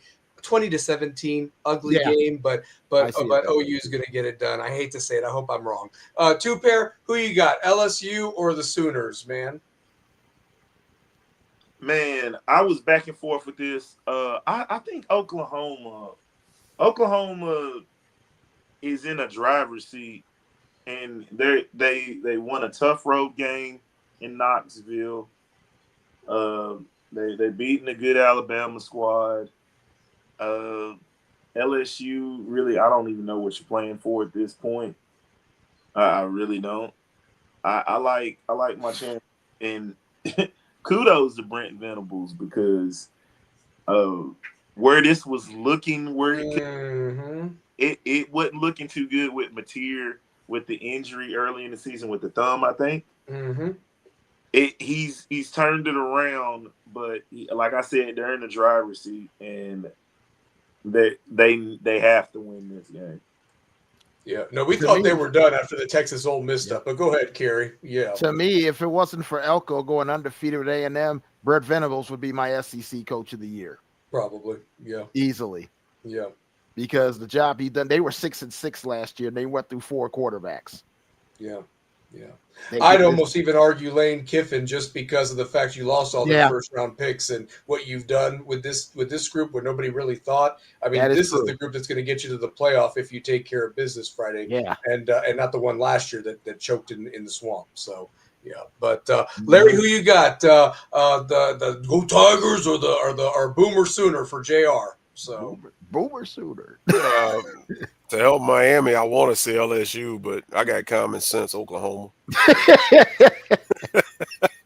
Like two pair, I'm wanting chaos, but I get you, brother. I get you. So yeah, Rocky, who you got, brother? I guess I don't have common sense. I'm going to take the LSU defense to turn over John Mateer a couple of times and get some breaks and pull off the upset against Brent Venables and the Oklahoma Sooners in an ugly game. Close. I think it's going to be close and ugly, too. I like Oklahoma, but it wouldn't surprise me if LSU won. Yeah. At this point in the season, nothing would surprise me right about now. Hey, can I ask you guys, side note real quick, throughout the day on that Saturday, maybe even part of Friday, but more it would be Saturday, are we going to have Heather Dinich in the Joe Lenardi role saying, well, now that they've lost, they're now this number? Like, do you think we're going to get that throughout the day on Saturday? You'll be right on ABC at some point with their little Joe Lenardi bit. Say, yep, this ain't going to happen. This is not going to happen. Yeah. I wouldn't be surprised with the way it is nowadays in this last week where they have little side panels like during the game. Like, well, what did you think of that play? And what did you think of this drive? Yep. That wouldn't even shock me. The one thing I'm looking forward to is if Alabama does lose, I know we'll pick it in a second, but if they lose, the Paul Feinbaum show, those people are going to lose their shit. Oh, God. Yeah. Those Southern Gumps. I can't listen to that show anyway, but that's one time I will listen to the show. Those inbred Southern Gumps that you got, the brothers and sisters that are actually cousins and all of that shit, they are going to be calling up that show and losing it. I'm telling you. And you want to talk about a hot seat? that seat would be Dante's Inferno. You Oh, lose to yeah. Auburn. They'd have the U-Haul truck Yeah, right the there. U-Haul truck is on Alabama? standby. The U-Haul truck is on standby. Yeah. Literally on Yeah. standby. Yeah, because like what they lost to Florida State, they lose to the Iron Bowl. You can't do that, and Right. then you damn lose to Oklahoma and had the home winning streak snapped. Yep. And all of this after last year, you barely Losing. missed it. You know, you went 9-3 last year. You follow that up with another 9-3 season. Since Saban's left, no postseason, no playoffs. That is rather. Yeah, they would. And think about this: in this 2 years DeBoer's been there, you will have lost to Vanderbilt, Tennessee, Oklahoma twice, and Auburn And Florida State. And Florida State. How does that look? Yikes! That don't look too good. That doesn't look too good. No, it doesn't. Losing to Tennessee. Didn't they lose that bowl game last year? Yeah, Yeah, lost Michigan pushed their shit in. Yeah, Michigan beat them. Yep. Oh yeah. A 6-6 Michigan team Ooh. beat them in the bowl game. Oh Yes. yeah. LFJ, how you think that's going to look in Tuscaloosa? That is not good. Yeah. yeah. Bro. Since Nick Saban's last game, he lost to Michigan. So Michigan has beaten Alabama, has ended their season the last 2 years. They have, Bro. They have. Most of those people in Tuscaloosa are missing teeth anyway. You better believe they're gonna pull the rest of their teeth out. Yeah. The dentures are gonna be flying all over I-20 That up is there. not Believe going to be a fun night if they lose. If they lose to Auburn Saturday night, boy. Who's that annoying ass dude on YouTube that does that? Funny Maine. Yeah. The comedian, he's hilarious, but yeah, he would lose his absolute mind. Look what LNV said. Yeah, there was one Bama fan who said he had to go to Maury to find out Vandy is his daddy. His daddy. That's tough. They should have lost to Vandy this year, to be honest. They should have. Yeah, if Diego But, doesn't make two mistakes, they do lose to Vandy. He cost them that game. Much. Yeah, he did. Yeah, he did. So he was trying to be too much like Johnny Manziel, and Johnny was in the stands for that one. So Johnny, Rocky, Johnny shows up here. Yeah, Rocky, Vanderbilt at Tennessee. Do the Commodores come into Neyland and get it done, or does Tennessee end Vanderbilt's hopes? Yeah, this is a big brother, little brother game. You don't let little brother come into your house and tell you what to do. I think Tennessee takes them down. I like Diego Pavia. I think Vanderbilt's a good team. I know I had him at my number 12 when you asked me to rank the top 12, but coming into Neyland, I don't see it. I'll take the Volunteers. All right, Larry, who you got, brother? Michael Jackson was always the best Jackson brother. Yep. So even though he wasn't the oldest brother, he was the best brother. He was the best. He was actually little brother. He was little brother to I think Tito and Jackie, but he was the most talented brother. Yep. So with that being said, the most talented team historically in Tennessee, the namesake, the Volunteers, are going to win. Now, if you mess around there and let Randy come in there and beat your ass, then you deserve everything you should get. Damn right. Tennessee, top to bottom, has more talent. No disrespect to Vandy. Vandy's had a great season. Good run. More like Reese Jackson. Remember Reese? The Reese talented girl in the family. Reese yeah, Jackson. Reese Jackson. Even though I could listen to Centipede over and over again, that was my song. Yep, that was. I tell you what. That was a jam. That was the jam. That was the jam. Oh, but Vanda is a one-hit wonder. They're Jermaine and Reeby and Latoya and all of them. But old Mike better moonwalk on that ass and Rocky Top on Saturday. I'm going with Tennessee. Yeah. Well. Oh, Kerry, who you got? Vols or the Doors? Like I said, Vanderbilt's had a good year. Had a good couple of years. Except there's just one thing they can't do. They cannot stop the run. Yeah. What does Tennessee do as well as anybody in the country? They got a three-headed monster. They got a three-headed monster. And Deshaun Bishop, and Tennessee on senior day, where there's not a whole lot of seniors, by the way, will run Vanderbilt back down I-40 and back down into Nashville. Head back and take your Gator Bowl bid as we take the Citrus Bowl bid, and Tennessee wins, I think, rather comfortably in the second half. Yeah. Two pair, who you got, Vols or Doors, brother? Man, anybody but Diego Pavia. Not for real, and I think he's a hell of a football player. It's nothing. It just plays for Vanderbilt, and if Diego Pavia is up for Heisman consideration and goes to New York, and Vanderbilt gets a fucking Heisman before any of the University of Tennessee, that ain't gonna happen. It better not. That ain't gonna happen. It better not. But no, Marcel Reed's winning the Heisman. But go ahead. Yeah. Or Mendoza. I either like Marcel Reed or Mendoza. Yeah, I like him and Mendoza a lot. Him or Mendoza, but I wouldn't have a problem with Love, but those 2 losses hang over. Yeah, and Miami made mincemeat of Jeremiah Love. That's the sad part about that. So, listen, I think that if this game was in Nashville and it was last week's weather, I'd give Vandy's passing game a chance to hold up against Tennessee's run. But like you said, Vanderbilt's defense is Swiss cheese. I think that ball is going to be hard as a rock, the cold weather. And I think that Tennessee is going to win rather comfortably. I think the Vols take the doors on Saturday, and I think they win by about 13 points. And we got a pissed off wide receiver come Saturday named Chris Brazil. He was left off the finalist list for the Biletnikoff, even though he has the most touchdowns of anybody in the country. He was left off the finalist list. You don't think he's got something to prove Saturday afternoon? Okay. See who the fuck really picks these awards? You know what I mean, man? I mean, how do you leave that guy off? That's exactly. That's what a lot of people are asking around the country. How does he get left off the list? Obviously, the guys that make Malachi Tony a 3-star. Yeah, exactly. You're right about that. And after a while, after Diego has not a great day, I want to see his mom. I don't think we'll be seeing his mom a lot of these pictures if they're getting beat by 20 points. Unless she's wearing nothing, we're not going to be seeing a lot of her. Yikes. Well, so I got that. The Florida State-Florida game, honestly, if Florida State does not win in the swamp against this Florida team that's pretty much packed it up, but I'm going to tell you this. I'm going to go with the Gators on this one. I don't know why, and the only reason I'm going for it is because Florida has played hard against Georgia, then didn't give a shit against Kentucky, played hard against Ole Miss, didn't give a shit against Tennessee. So I just think that they're going to do anything they can to win this Florida State game, and where's Florida State at this point? So give me the Gators close, but I think the Gators get it done against the Noles. Two-pair, who you got? Do I even want to pick? You got to. You got to.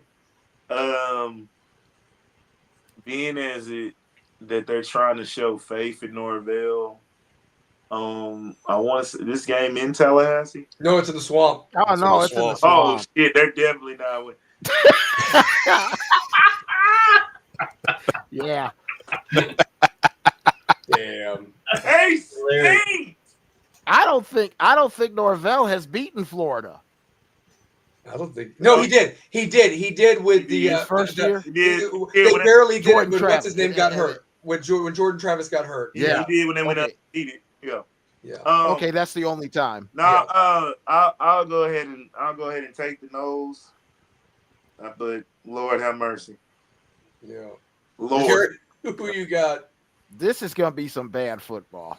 But I gotta go for the sake of me. I gotta go with Florida State because if they don't win, Mike Norvell will never hit it. Can you imagine an entire offseason where you don't get bowl eligible because you lost to the Gators again?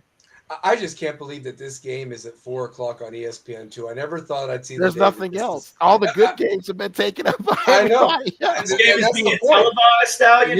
Yeah, this is actually being televised. This is the lead-in to the SMU Cal game at 8:00 on ESPN2. Yeah, we're being led to this. Yeah.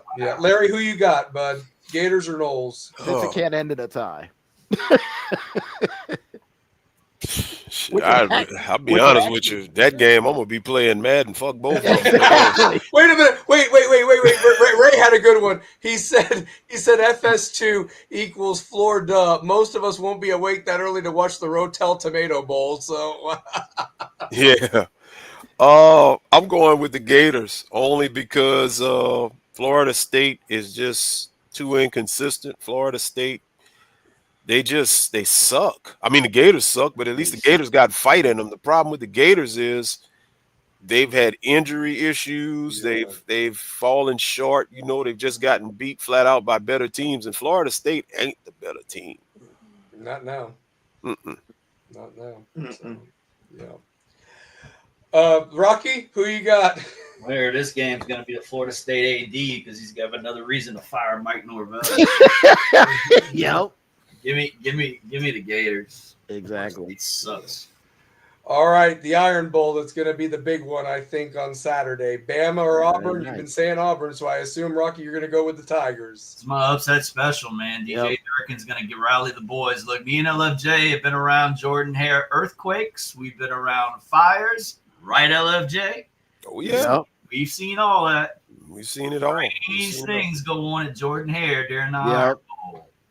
I think the most haunted stadium in the country because always something happens. Give me the Auburn Tigers to upset the Alabama. And Ty Simpson can get shook. You'll get shook this weekend. I agree.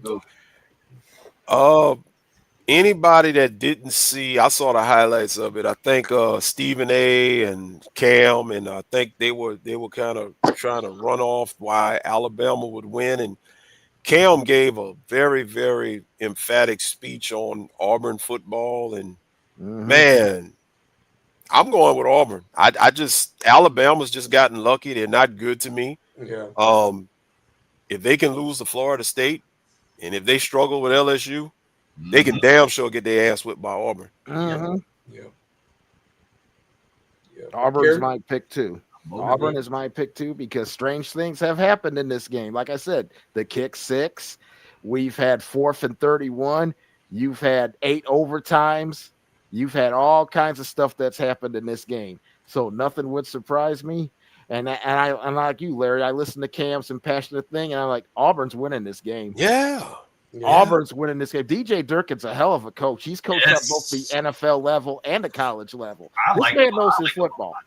I've always respected him. I think he has the chops, and he can front. And Nick Saban even said the toughest place he hated going to was Jordan Hare. Yep. He said he hated that place with a passion. There's a reason for it. He was one place he was hardly ever successful at was Jordan Hare. The ghost of Pat Pat Sullivan. That rivalry has had just about anything. Bo over the top. You know Bo Jackson gonna show up. You know Cam gonna be there. All the Auburn greats are gonna end up in that. Charles Barkley's gonna be I'm about to say, yeah. He's about to be Frank Thomas gonna Frank be there. Thomas. Yep. All the old school. Is Cadillac Williams gonna show up with Ronnie Brown? Oh yeah. Ronnie Brown crew. Ronnie Brown, baby. So JC Campbell, TKO Spike. I still remember TKO Spike. Damian Craig. So yeah. I still remember Steven Davis. Yep, I still remember a game in Neyland, Ronnie Brown and Cadillac Williams. They owned Neyland Stadium that day. They ran us over. They ran us over. They went off. And that defense had some NFL talent on it. Tennessee's defense had NFL talent. Carlos Rogers. Yep. Yeah, Carlos Rogers. Jason Campbell, all the most. Patrick Nix, Bo Nix's dad. Yep. Frank Sanders. LNV went to high school with Junior Rosegreen. So look at that. So, Yeah. Brad Beasley. I wish we played Auburn more. I miss playing Auburn because those were fun games for Tennessee and Auburn. And it's going to be a long time. It seems like now. Yeah, and we need to get back to playing Auburn because those were great games. Yep. Those were really great, and I loved going to Auburn. I loved going to that stadium. Yeah. In the middle of a cow pasture. Who you got, Auburn or Alabama, brother, in the Iron Bowl? In the middle of a cow. I would hate for Kalen DeBoer to lose this game. I would. No, for real, because I think Kalen DeBoer he's a good coach. It's just they get up for the games that they're supposed to be up for. Like his saving grace is him beating Georgia, right? Yeah, that's it. 2 years. Yeah, it's been his saving grace that he beat Georgia. So for them to stay in that CFP hunt, I think they beat Auburn. Auburn is just a shell of themselves, man. Like you already done fired the coach. Yep. You know what I'm saying? You are like what is Auburn trying to do at this point? They're just trying to get a bowl game. They know. They don't even know. Right now, they're trying to get a bowl game. If they win, they get to they'll probably go down the road to Birmingham and play in the Birmingham Bowl. I mean, got their asses kicked in basketball last night badly. I mean, shit. God. Yeah. No, they won tonight. They beat. They kicked St. John's butt tonight. And St. John's was a pretty good team. I thought that was an overrated team. St. John's going into the year, but they're pretty good. Yeah. St. John's is not bad. With St. John's, man, they got all the. I'm gonna say this: they got all the tools. They got all the tools, but they got the main guy in position to make the decisions on putting those guys in position.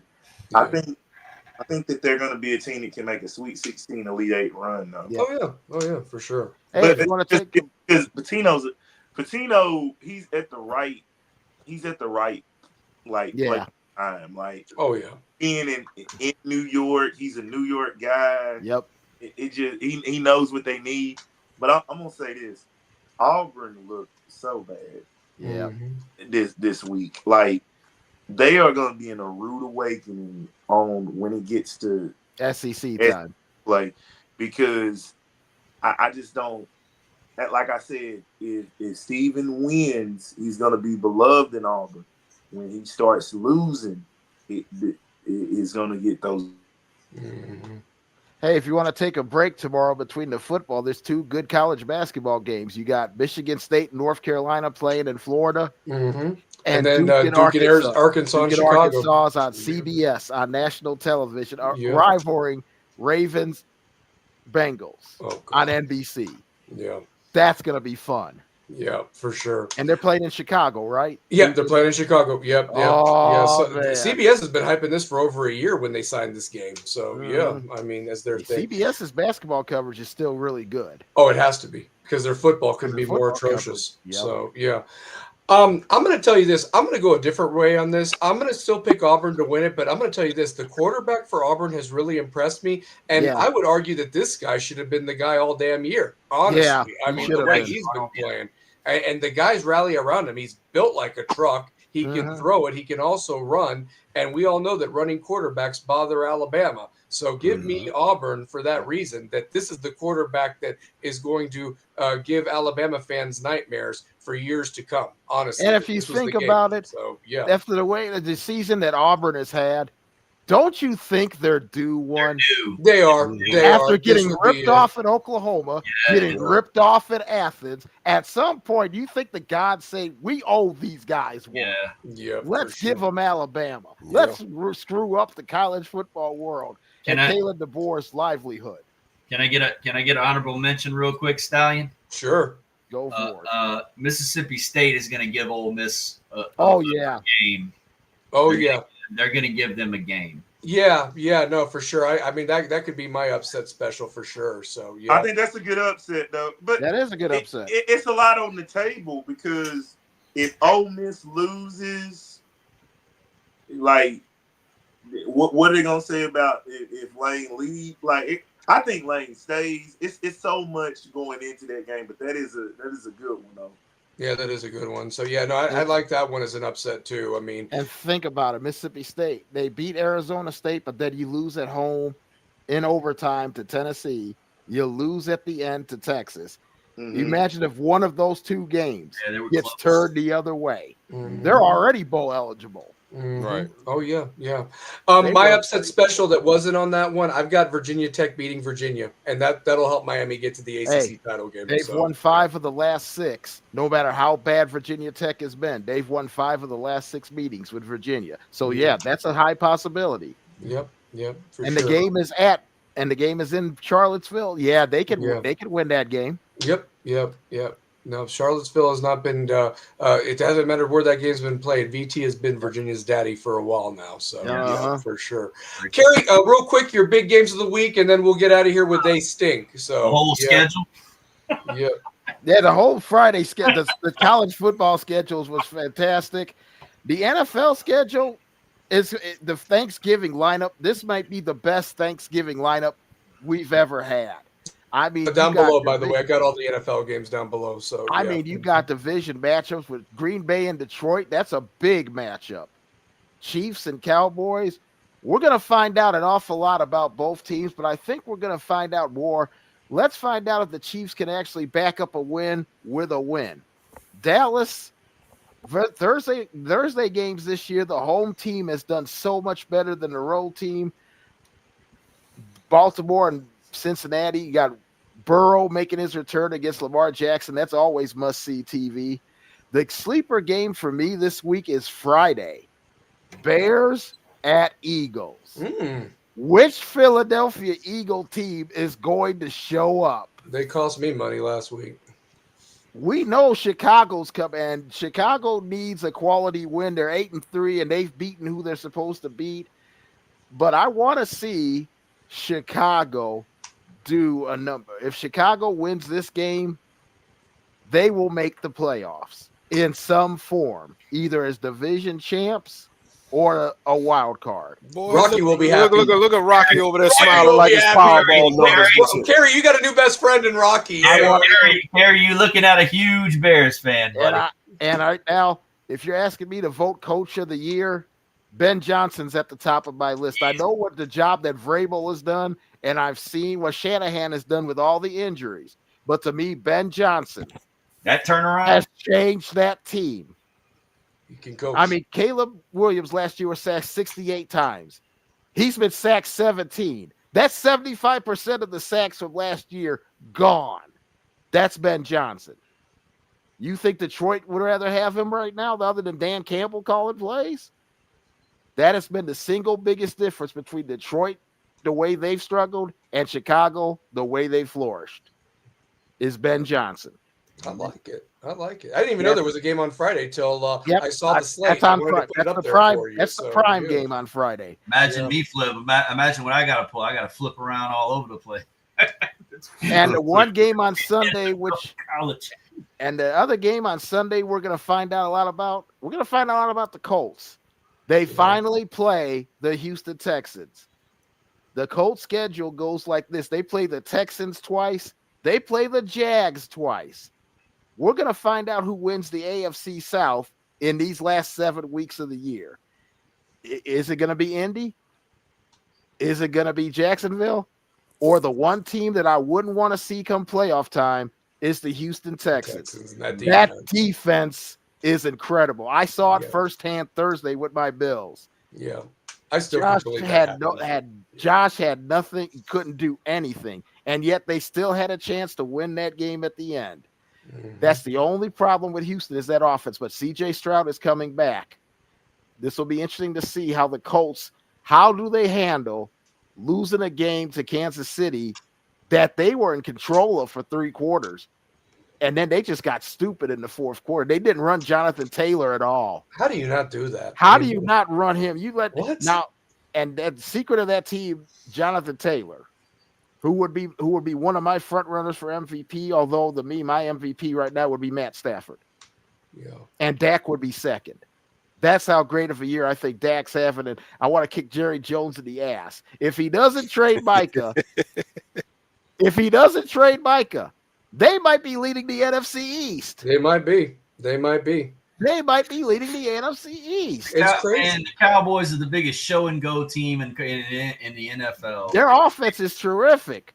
Their defense has gotten better, but they still got some holes, man. You really trust Dak Prescott that much over in Dallas? Not in the playoffs, because he hasn't showed me in the playoffs when he's gotten there. I trust 10 other quarterbacks before I trust Dak Prescott in the playoffs. He's a great regular season quarterback because he hasn't done anything in the postseason. I trust Mario Cristobal before I trust Dak. That's a stretch. That's a damn stretch. I do. But it's a good one. It's a good good stretch. It's another one. That's another one, LFJ. Hot and easy. Well, you know how we end every show, they stink or whatever. So Rocky, you've done Idiot of the Week on Stallion Speaks. You get congratulations on Rebels with a Cause. You get to do a they stink. So who was the big stinkeroo for you this past week in sports? the big stinkeroo this past week in sports.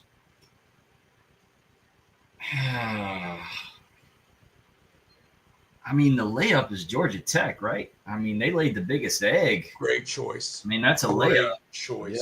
Yep. They had a chance to go in there and they controlled their own destiny at home and just, had their shit pushed in. So, I mean, I'll take them. I'll take Georgia Tech.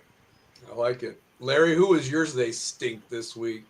That old bug-eyed Mike Tomlin, old fake-ass Jay Reed, that motherfucker gets on my nerves every time. Like I said, you win games, you're not supposed to win, you lose. Man, let me tell you something. I'm sick of Mike Tomlin. The bastard ain't won a playoff game since 2016. The Steelers right now have gone 61 straight games without scoring more than 7 points in the first quarter. I'm sick of that fake-ass Timu-ass Q from Juice, old fake-ass Jay Reed-looking motherfucker. I'm sick of Mike Tomlin. I'm done with him. He needs to be fired. I'm done. You fool around there. You had the AFC North in your damn hands. You fool around there. Now you done let the Ravens come back from 1-5 to take a lead in the division. You fucking stink. You smell like ass. You smell like garbage truck juice. You smell like oysters. You smell like a hooker at 5 a.m. after she done got ran through by 6 dudes. Fuck you, Mike Tomlin. LFJ, they'll fire Mike Tomlin and hire Mario Cristobal. He ain't nothing but a black Mario Cristobal. That's all he is. He's Mario Cristobal from across the tracks. Hey, Larry, I think my guys will put you out of your misery, son. Y'all gonna beat our ass. Like I said, listen, Rocky just got me last week. You got me this week. I got Rebels with a cause. Everybody on here running a train on my goddamn team. I'm sick of this shit. Fucking fake ass Jay Reed. They need to stick the pool. Anybody saw in too deep with that pool stick, they need to throw Mike Tomlin on the table and do that with that pool stick. Bitch. Oh, man. LFJ, it could be worse. You could be Devin. That's true. Oh, my God. The Raiders. Good Oh, God. Oh, Lord. Well, yeah, but they ain't saying much now. The gift that keeps on giving, the Las Vegas Raiders. Oh, my God. Yeah, the gift that keeps on giving the other way. Oh, Gary, boy. who do you got this week, bud? I talked about last week about Jamar Chase and what he did spitting on Jalen Ramsey. I can't tolerate that. Yeah. Didn't think it could go lower. Then I was watching the Monday night game with Carolina and San Francisco. And I watched Trayvon Moehrig punch Jalen Jennings in the freaking nuts. And I'm sitting there going, oh, Jawan Jennings. He had Jawan. He had Jawan Jennings in the freaking nuts. And I'm like, what the hell, man? And went and found him after the game. What's this world coming to, man? What makes you mad enough that you want to not only spit on somebody 1 week, but then you hit somebody in the nuts the next week? Come on, man. And he got fined, and he had the nerve to try to appeal the suspension. It got denied faster than Mario Cristobal in a drive-through, man. I'll tell you what. I'm telling you, it got denied faster than OJ appeal, and he was alive. Oh, man. My God. Oh, This man. is true. He lost $65,000, and I'm sitting there going, yes, that's a game check, but you stupid fool, you're the one that threw the punch. You stink. My God. Wow. I can't even begin to know how much he stinks. Punching another man in the nut back. Come on. Oh, God. This is supposed to be the season of giving, not giving somebody a nut shot. And at the end of the day, you're too old to do that. We've all been there as kids. We've all been there as teenage boys, young boys. We've all taken shots down there, man. You know the pain that you get when it happens. Man, don't do that, man. I bet LFB's a bunch of those shots. Man feels that pain. Understands. That's the wrong thing to do. So I'm just only waiting for what's going to be this weekend. Who's going to make me angry enough this weekend? Is someone going to stomp on somebody? Is someone going to kick you might see the old water boy drop kick or whatever right in the chest. Yeah, I want to like you want me to play Nostradamus for you? They stink. The officials in the Yeah, Miami. I'm waiting for that. I'm waiting for that day. Well, if we're gonna do a They Stink future edition, I'm putting it on Mario Cristobal because I know what's about to happen on Saturday at 12 o'clock. Let me tell you something. If that happens, the rant that I have on Sunday will be child's play. Yeah, I'm 6 episodes before. I'm tuning in just to hear the rant. Well, I would tune in just to hear. Carrie, to be fair, Sorry, go ahead, Alex.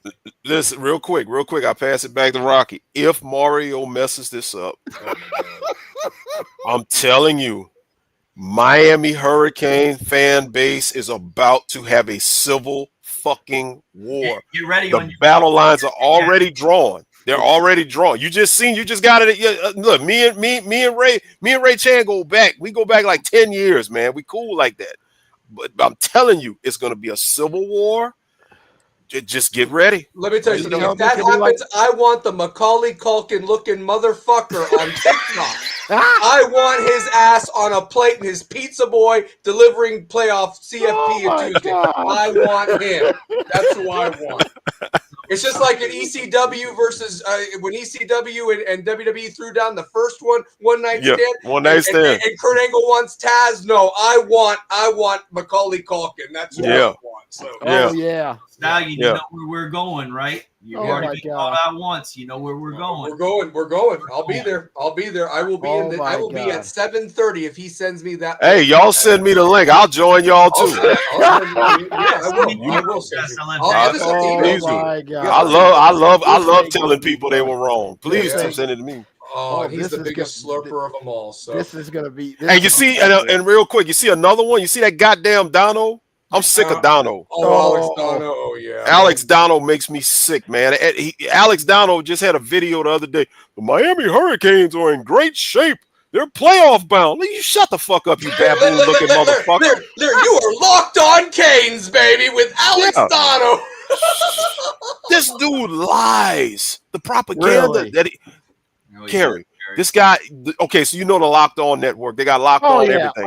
Yeah. Well, this guy is the Miami Hurricanes Locked On guy. He's actually the radio announcer for the Miami station down there. He does all the Canes games. Yeah, he does the so what he does, exactly. So what he does is he comes on like 3-4 times a week or whatever with his podcast, the Locked On Canes podcast, but he just lies and he blows smoke up Canes fans' asses and they believe him. And it's like, dude, like, stop lying to these people. In fact, he's so far up Mario's ass, I don't know where Mario ends and he begins, honestly. So, Mario's liver is definitely in his throat. That's how far he's up. Well, did you all hear? You know that the one time that he couldn't do it after the SMU game, the guy that went on there went off on Mario about the Willis McGahee thing. They haven't let that guy back on Locked On Canes, by the way. He was right. They're not. Dude. They're not because he told the truth. Realest dude. Because he told the truth. Yeah, Mario. It's amazing what happens when the truth comes out. Mario put more emphasis on blocking Willis McGahee having access as an alumni because he's on Nevin Shapiro's podcast. That's the week we lost to Louisville. Yeah, that's terrible. That's all. That's bad. Yeah, that's just bad. They're part of the whole. They're part of that whole spin. They're part of the problem. So there's a few of them, but yeah. Two pair, who you got for your they stink, baby? Well, I guess I'm gonna go to the NBA. Okay, I like it. And it hurts me saying this because I'm a Kawhi Leonard fan. But Kawhi Leonard was asked, what does the team need? And he said the team needed talent. Well, you said this in 2018, 2019 when you traded Paul George and traded everything for him. Yep. So my stinker of the week is Kawhi Leonard not realizing that they traded their franchise for the one player that he wanted to be a part of the team, who's no longer a part of the team. That, my friends, stinks. Tell you what else stinks is the way Luka cooked them the other night. My goodness! Luka cooked the pan seared. Yeah, he cooked the 7-course meal with one hand. With one hand, he cooked the 7-course meal. It's really bad out there, man. Like, my God, Ty Lue is doing the best thing he can do with what he has. Then you give up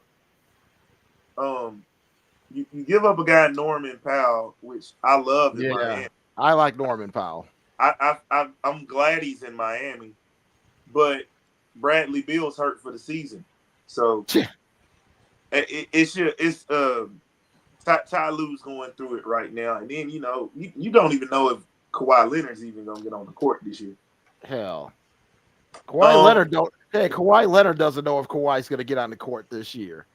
But you never seen one guy that makes all this money. Man, if I was that guy and I made the money he was making, I would limp myself out there and get on the court. I got one more speaker. Kevin Stefanski. Yes. Smelly bastard. How do you not give the game ball to Shedeur? Yeah. How?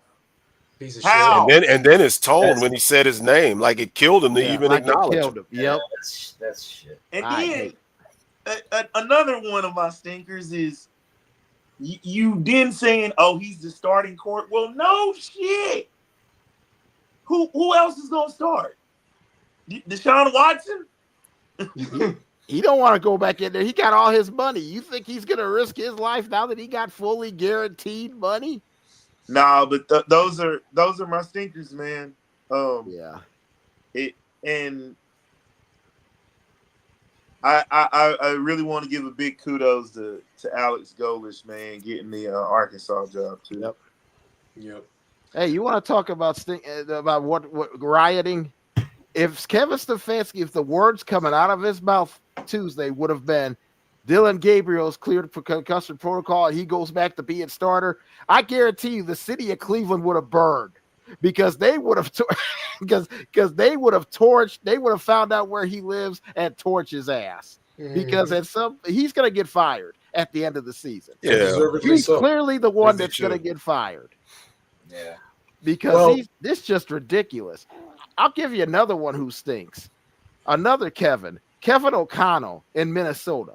How in the hell do you let Sam Darnold, just because he lost you the last 2 games of the season last year against Detroit and then the playoff game, how do you let him walk out of your building for J.J. McCarthy? And J.J. McCarthy has done nothing, has been nothing. Mm-hmm. Has gotten Justin Jefferson now wanting to get the hell out of Minnesota because he didn't sign up for a rebuild. He signed up to hopefully, they said they were going to try to win games, get to the playoffs, try for a Super Bowl. They're nowhere near it. I got a nice home for him right next door. I got a great home for him up in Buffalo. We got a few we can get rid of. If Cleveland's not happy with the current quarterback leadership, I got a couple of homes for him. One's right up the road from you, LFJ. Yep. Ooh. I'm saying if Cleveland's not happy with the current quarterback position, the what's going on at QB, LFJ. You gonna send him over there on Poitras? Yeah. You gonna send him to the Super Bowl anyway. Yeah, they should have drafted him. Right now. Thought it was a done deal. So yeah, but they had cap problems though, big ones. Well, but Miami's got their own issues with damn Tua. Talking about everybody in the world. He said that when they played Justin Herbert, he goes, well, this reporter asked Tua, have you kept up with other members of your quarterback class? He said, not really. He said, other guys are having fun. They're dating supermodels. You're getting on Justin Herbert for dating a supermodel. Hell, have you seen his supermodel he's dating? I would be dating her too. She's freaking. Yeah. That's a dumpster fire. The Dolphins are a dumpster fire. Daniel needs to be fired. Yeah, the whole thing. That needs to be a whole redo. Well, since y'all got homes for all of these different people, can I just ship Mike Tomlin to the nearest waste management site? Because, like I said, I've had enough of Mike Tomlin. He can go. Take that damn Aaron Rodgers with you too. You know where you'll ship him? You can ship him to television because that's where Mike Tomlin will go. He'll go right to television. Yeah. You know what? I can't even deal with him. I don't even want to see him on a pregame show somewhere. He'll be on ESPN or Prime Network. I don't want to see that stretchy-eyed motherfucker nowhere near television because, I mean, like I said, he's always looking surprised. I'll tell you what. That's the standards. They got to do a better job. They got to do a better job of preparing the team. Big stretchy-eyed bastard. I don't want to see him. I got the perfect Christmas gift for you. Christmas is right around the corner. I know. What's that? what I'm getting you for Christmas. What you getting me, man? You'll see. It's gonna be a surprise. Hey. All right. Well, listen. My favorite Mike Tomlin line is "The standard is the standard." What the hell is the standard? The standard is the standard. The standard. What the hell's the standard? Well, participation trophy. Well, I'm going to tell you this. So I really thought long and hard of my "they stink" or what have you. Man. Rocky, you took Georgia Tech. That was a really good one. I could have gone them. I could have gone with these 10 organizations right here, because right there, this right here is a collective of absolute dog shit. These are professionally run businesses that are just crap right here. They're all equally worthless. Don't even let the fact that one's beating the other, they're all equally trash. But no, there's somebody else that got that honor, and it all happened Friday night. Oh no. And I'm going to a sport completely different from anything that's been mentioned. Because I told you I'm in college basketball mode. You had the fucking Gators by the cojones in the NCAA tournament. And you somehow, Grant McCaslin and Texas Tech basketball, found a way to lose that game. Yep, I remember that. I mean, the ESPN thing was like 97%. Then it went down to 92. Then it went up to 94. Then it went down to 83. And then you were done at the end of it. And the Gators ended up winning the national championship in basketball. Mm-hmm. But you had all this preseason hype coming into this year. And you may still do something. But my God, what did you do Friday night? I've never seen anybody bend over so happily since Fran Brown did it to Notre Dame the next night against Notre Dame. But truth be told, Texas Tech, of all people, you had to let Purdue kick your ass up and down that court and win by 30. 30 points was the final score. It was 86-56, and that was the Friday night big college basketball game. National TV. And Purdue ran you up and down that court like I'd never seen anybody. Grant McCaslin, Texas Tech, you stink. You are awful. And to lose to Purdue like that, there's no way that Purdue is that good. But you made them look great on the big stage. They're Congratulations. You suck, and you better hope that football team does something, because that basketball team, you suck. You're just awful to lose to Purdue by 30 Purdue's not that. They're not that good, man. And they lost. And then tonight, so what did they beat poor New Orleans by 25? I mean, who cares? Win a big game for a change, Texas Tech. You stink. Nothing good in New Orleans. Damn, they beat Master P. Nothing good in New Orleans. Beat the hell out of them tonight or whatever. Nothing good. Nothing good is in New Orleans right now. The Saints suck. Nothing. The Pelicans are horrible. Hey, look, everybody's looking to the green wave, baby. The green wave. They're the great hope. They're the great hope. And their coach might be leaving for another job. The great hope that's going to get their shit pushed in that first week whenever the playoffs start. So, man. Guys, listen. And funny thing, and they would play Texas Tech in the playoffs if that formula holds. That's true. This is Tulane. true. This is true. So, real quick, skull fucked in the first round, boy. Real quick, I couldn't. The fact that we are now on Thanksgiving Day. It's been one of our longest shows, but one of our most fun shows. But I will say this much, real quick, go around. What are you looking forward the most eating today at Thanksgiving? Me is the baked macaroni and cheese. Go ahead, Gary. Let's see. Yep, I got baked macaroni and cheese, green beans, collard greens, stuffing, turkey, Sister Schubert's rolls, you name it, and a nice little piece of apple pie at the end of the day while I'm watching the last football game with a little dab of ice cream on top. That's a perfect day, man. Perfect day. I like it. Larry Frank, what you looking forward to eating today, buddy? Every goddamn thing. I'm not discriminating against nothing. Anything you put on my plate, I'm eating it. Give me turkey, give me ham, a cornbread dressing, rice dressing, baked macaroni. Give me the damn rolls, the damn rolls my grandmother used to make them. I forgot the Evangeline made bread rolls and stuff like that. I remember those, the heavy stuff, the heavy rolls. The heavy ones. And what she used to do, God rest her soul, she used to bake them and she used to take her finger and stick it a hole and then put a piece of butter in there and let it melt naturally. Ooh. Man, sweet potato pie, apple pie, man, cake, cookies, you name it, man. I'm all that shit, man. Everything. I'm even taking shit off of the kids' plate. I'm eating it all, man. I don't give a damn. Two-pair?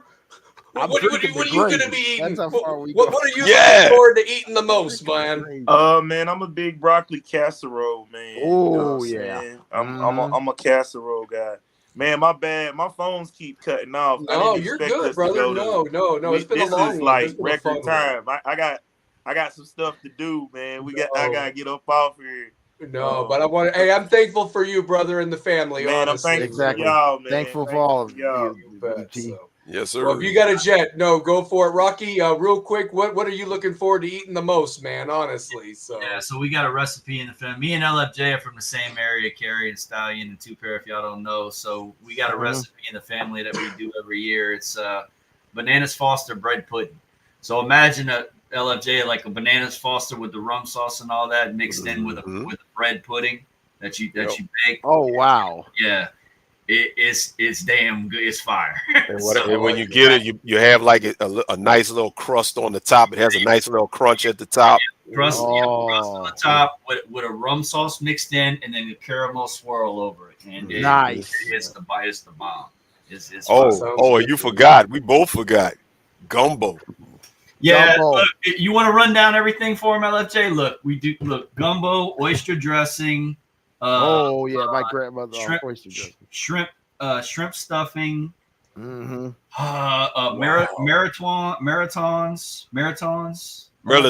Merliton. Thank you. Merliton. You can get the pronunciation right, man. Hey, put that Cajun stank on it. Merliton. Hey, you guys do jumbo? You do jambalaya too? Yeah. I mean, not for Thanksgiving. No, Is that more of a Christmas? Yeah. Jambalaya is like year round. It's really rice dressing. It's like they call it dirty rice down here, but it's like it's like rice dressing. But we do. I mean, we do fried turkey. It's Cajun fried. Nice. Yeah. We do too. Fried turkey in Cajun style. Ooh. Yeah. My sister does it up nice. Well, I'm gonna tell you this right now, more than anything. I like you guys. I'm gonna eat it all. I always have this thing for baked macaroni and cheese. So but I'm looking for the turkey, the gravy, all that good stuff. Mashed potatoes, sweet potatoes, pumpkin pie. One more. I forgot rice dressing. Rice dressing. Always rice dressing. I remember rice dressing. Sounds good to me. And I'll even have a little ham if that's even available. But guys, listen, it's been an unbelievable show. We said we'd get stuffed with football. We've talked. There was a lot to talk about, and the thing is that I can't appreciate you guys taking the time tonight and doing this long show, but we got through it. I'm sure we'll talk more about it. Stallion Speaks. You know what? Last thing that before I have Two-Pair close us out like he always does. We end every show throwing up that W. So, Rocky, you got to throw up the W for West High School. Larry, I hope your boys win on Friday night. They got to get it done, man. They definitely got to get it done. Yeah, it's gonna be a little bit of a challenge because I think they've done 11 straight quarterfinal appearances, I believe. Oh, wow. Yeah, they moved up in classification. So, but this is our very first meeting with them. So. And they got and that's a powerhouse, Stallion. Oak Grove's a powerhouse. Okay. Yeah, but so is St. James. I've heard of them. It's gonna be again, St. James too. That's gonna be. Well, I hope they win for Larry. They're due. They're coming. Time's the charm. So I want to throw us. I want to Carrie. That's North versus South. Yeah. And then tradition. Real quick. Traditionally, North Louisiana's always had the power, but the speed is in South Louisiana. Yeah. That's right. I want to throw a shout out to my old high school, Jamestown, New York. They just finished their season. They lost in the state sectional semifinals in the state of New York to a good Bennett team. They had a great year. They played the last high school game in Highmark, in what's going to be the old Highmark Stadium, because next year the Bills and everything is moving into their brand new stadium right across the street. It's going to be absolutely gorgeous. They played the last high school game. They've been a part. Their history in Highmark, they've won 13 state championships in Highmark Stadium. And Jamestown High is a program on the western side of New York that could rival just about anybody else in the country. They've been that successful. They're a great kept secret. They're going to get out there in the next couple of years to start playing some of the higher programs in some of the northeastern area and try to get down south to play some of the other teams too, which is going to be a lot of fun. They've produced some NFL talent. They've produced a lot of college talent. So I'm pretty proud of them. Yeah. They made it to the semifinals again, and they just keep doing what they're doing. Can I go, Stallion? Real quick. Okay. Shout out to my Vanderbilt Catholic Terriers who are in the quarterfinals of the state playoffs, headed off to play Lake Charles College Prep over in Lake Charles. Oh, they're gonna win that. They're gonna win that. Went on an 11-1 run this year. They got a quarterback that's highly recruited. I believe, if I'm not mistaken, he's going to either North Texas or Sam Houston. One of those two. His name's Caleb Henney. But hopefully Vanderbilt will get the win there and move on to the semifinals. What's up, Rocky? Yo, Vanderbilt's coming to the district next year. Yes. The new district has Vanderbilt and St. James. So listen. Got it. We used to be there. Wow. It used to be the old district, yeah. Way back in the dinosaur ages, but we used to play St. James, Letcher, and Donaldsonville. Blackerman, Edie White. That's right. Yeah, that was considered to be one of the toughest 3A districts in the state. I have played against the guy that played. I played against Brandon Jacobs at Assumption. Oh wow. Early 2000s, yeah. I played as in the New York Giants, Brandon Jacobs. Yes, the tiptoe burglar. Yeah, I know about Brandon. We played him. Yep. Oh wow. That was after me. We played against help me out, the defensive end from Donaldsonville that went to the Patriots. Jarvis Green. Oh wow. Played against because it's him and his twin brother Jason and their cousin Howard that went to LSU. That's right. I remember the Greens. Jarvis was a beast, man. And I also played in the playoffs. We played against Jeff Sanchez from Archbishop Hannon. Jeff went to Tulane over there. So yeah, those are my. See if anybody else. I mean, LFJ, we ran up and down that river. Oh yeah, you. You said you guys going to North Texas? Hmm? You said you guys going to North Texas? Or Sam Houston. North Texas or Sam Houston, one of those two. I think he's being Tell you what, whoever takes that North Texas job now that it's open, that's a nice little bit of talent down there. There is. Really good talent. Whoever gets that job is going to be inheriting a lot of good talent. Yeah, he's a good QB. He's a good little player. Oh, that's good. Well, guys, it's been an unbelievable show. Happy Thanksgiving. Guys, enjoy this last week of college football. We wait all year for it. Let's just enjoy these games no matter how they fall. And, Stallion Speaks, we'll cover what happened, the madness. Of course, we'll be back here next Wednesday. Rocky, thanks for joining the show, filling in for Shane, who couldn't make it tonight. But shout out to our brother. He's kind of alone, but he's going to be working, making that money. So here comes the money, Shane O'Mac. Happy Thanksgiving to you, brother. Big Game Carrie, Larry, thank you for being on tonight. You guys got a show tomorrow night or no?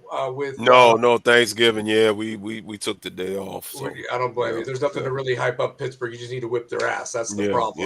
Yeah. So we'll be talking about it Sunday. So win or lose, we will be talking about it. Me and Rocky will be there, and we'll be there with Gary Furman on Tuesday. Cover his ears if we lose. I told y'all, come pick me up, and I'm on vacation next week. God damn it, I don't go back. I got 9 days off, so I got time. How them youngsters say, I got time today. I got time for 9 days. I might get one of them old brown bags and cut the holes out or something to show up on Sunday, honestly, if we lose that game. But anyway, Two-Pair, close us out, brother. Happy Thanksgiving to everybody, to the Rebels with a Cause family. We couldn't do this without you guys. But Two-Pair, if you can close us out, brother, let's do it, man. Let's close it out. Hey, man, my phone is about to die. Be thankful for everything that you got in life. Rebels with a Cause. We out of here. We out, guys. Take care, folks.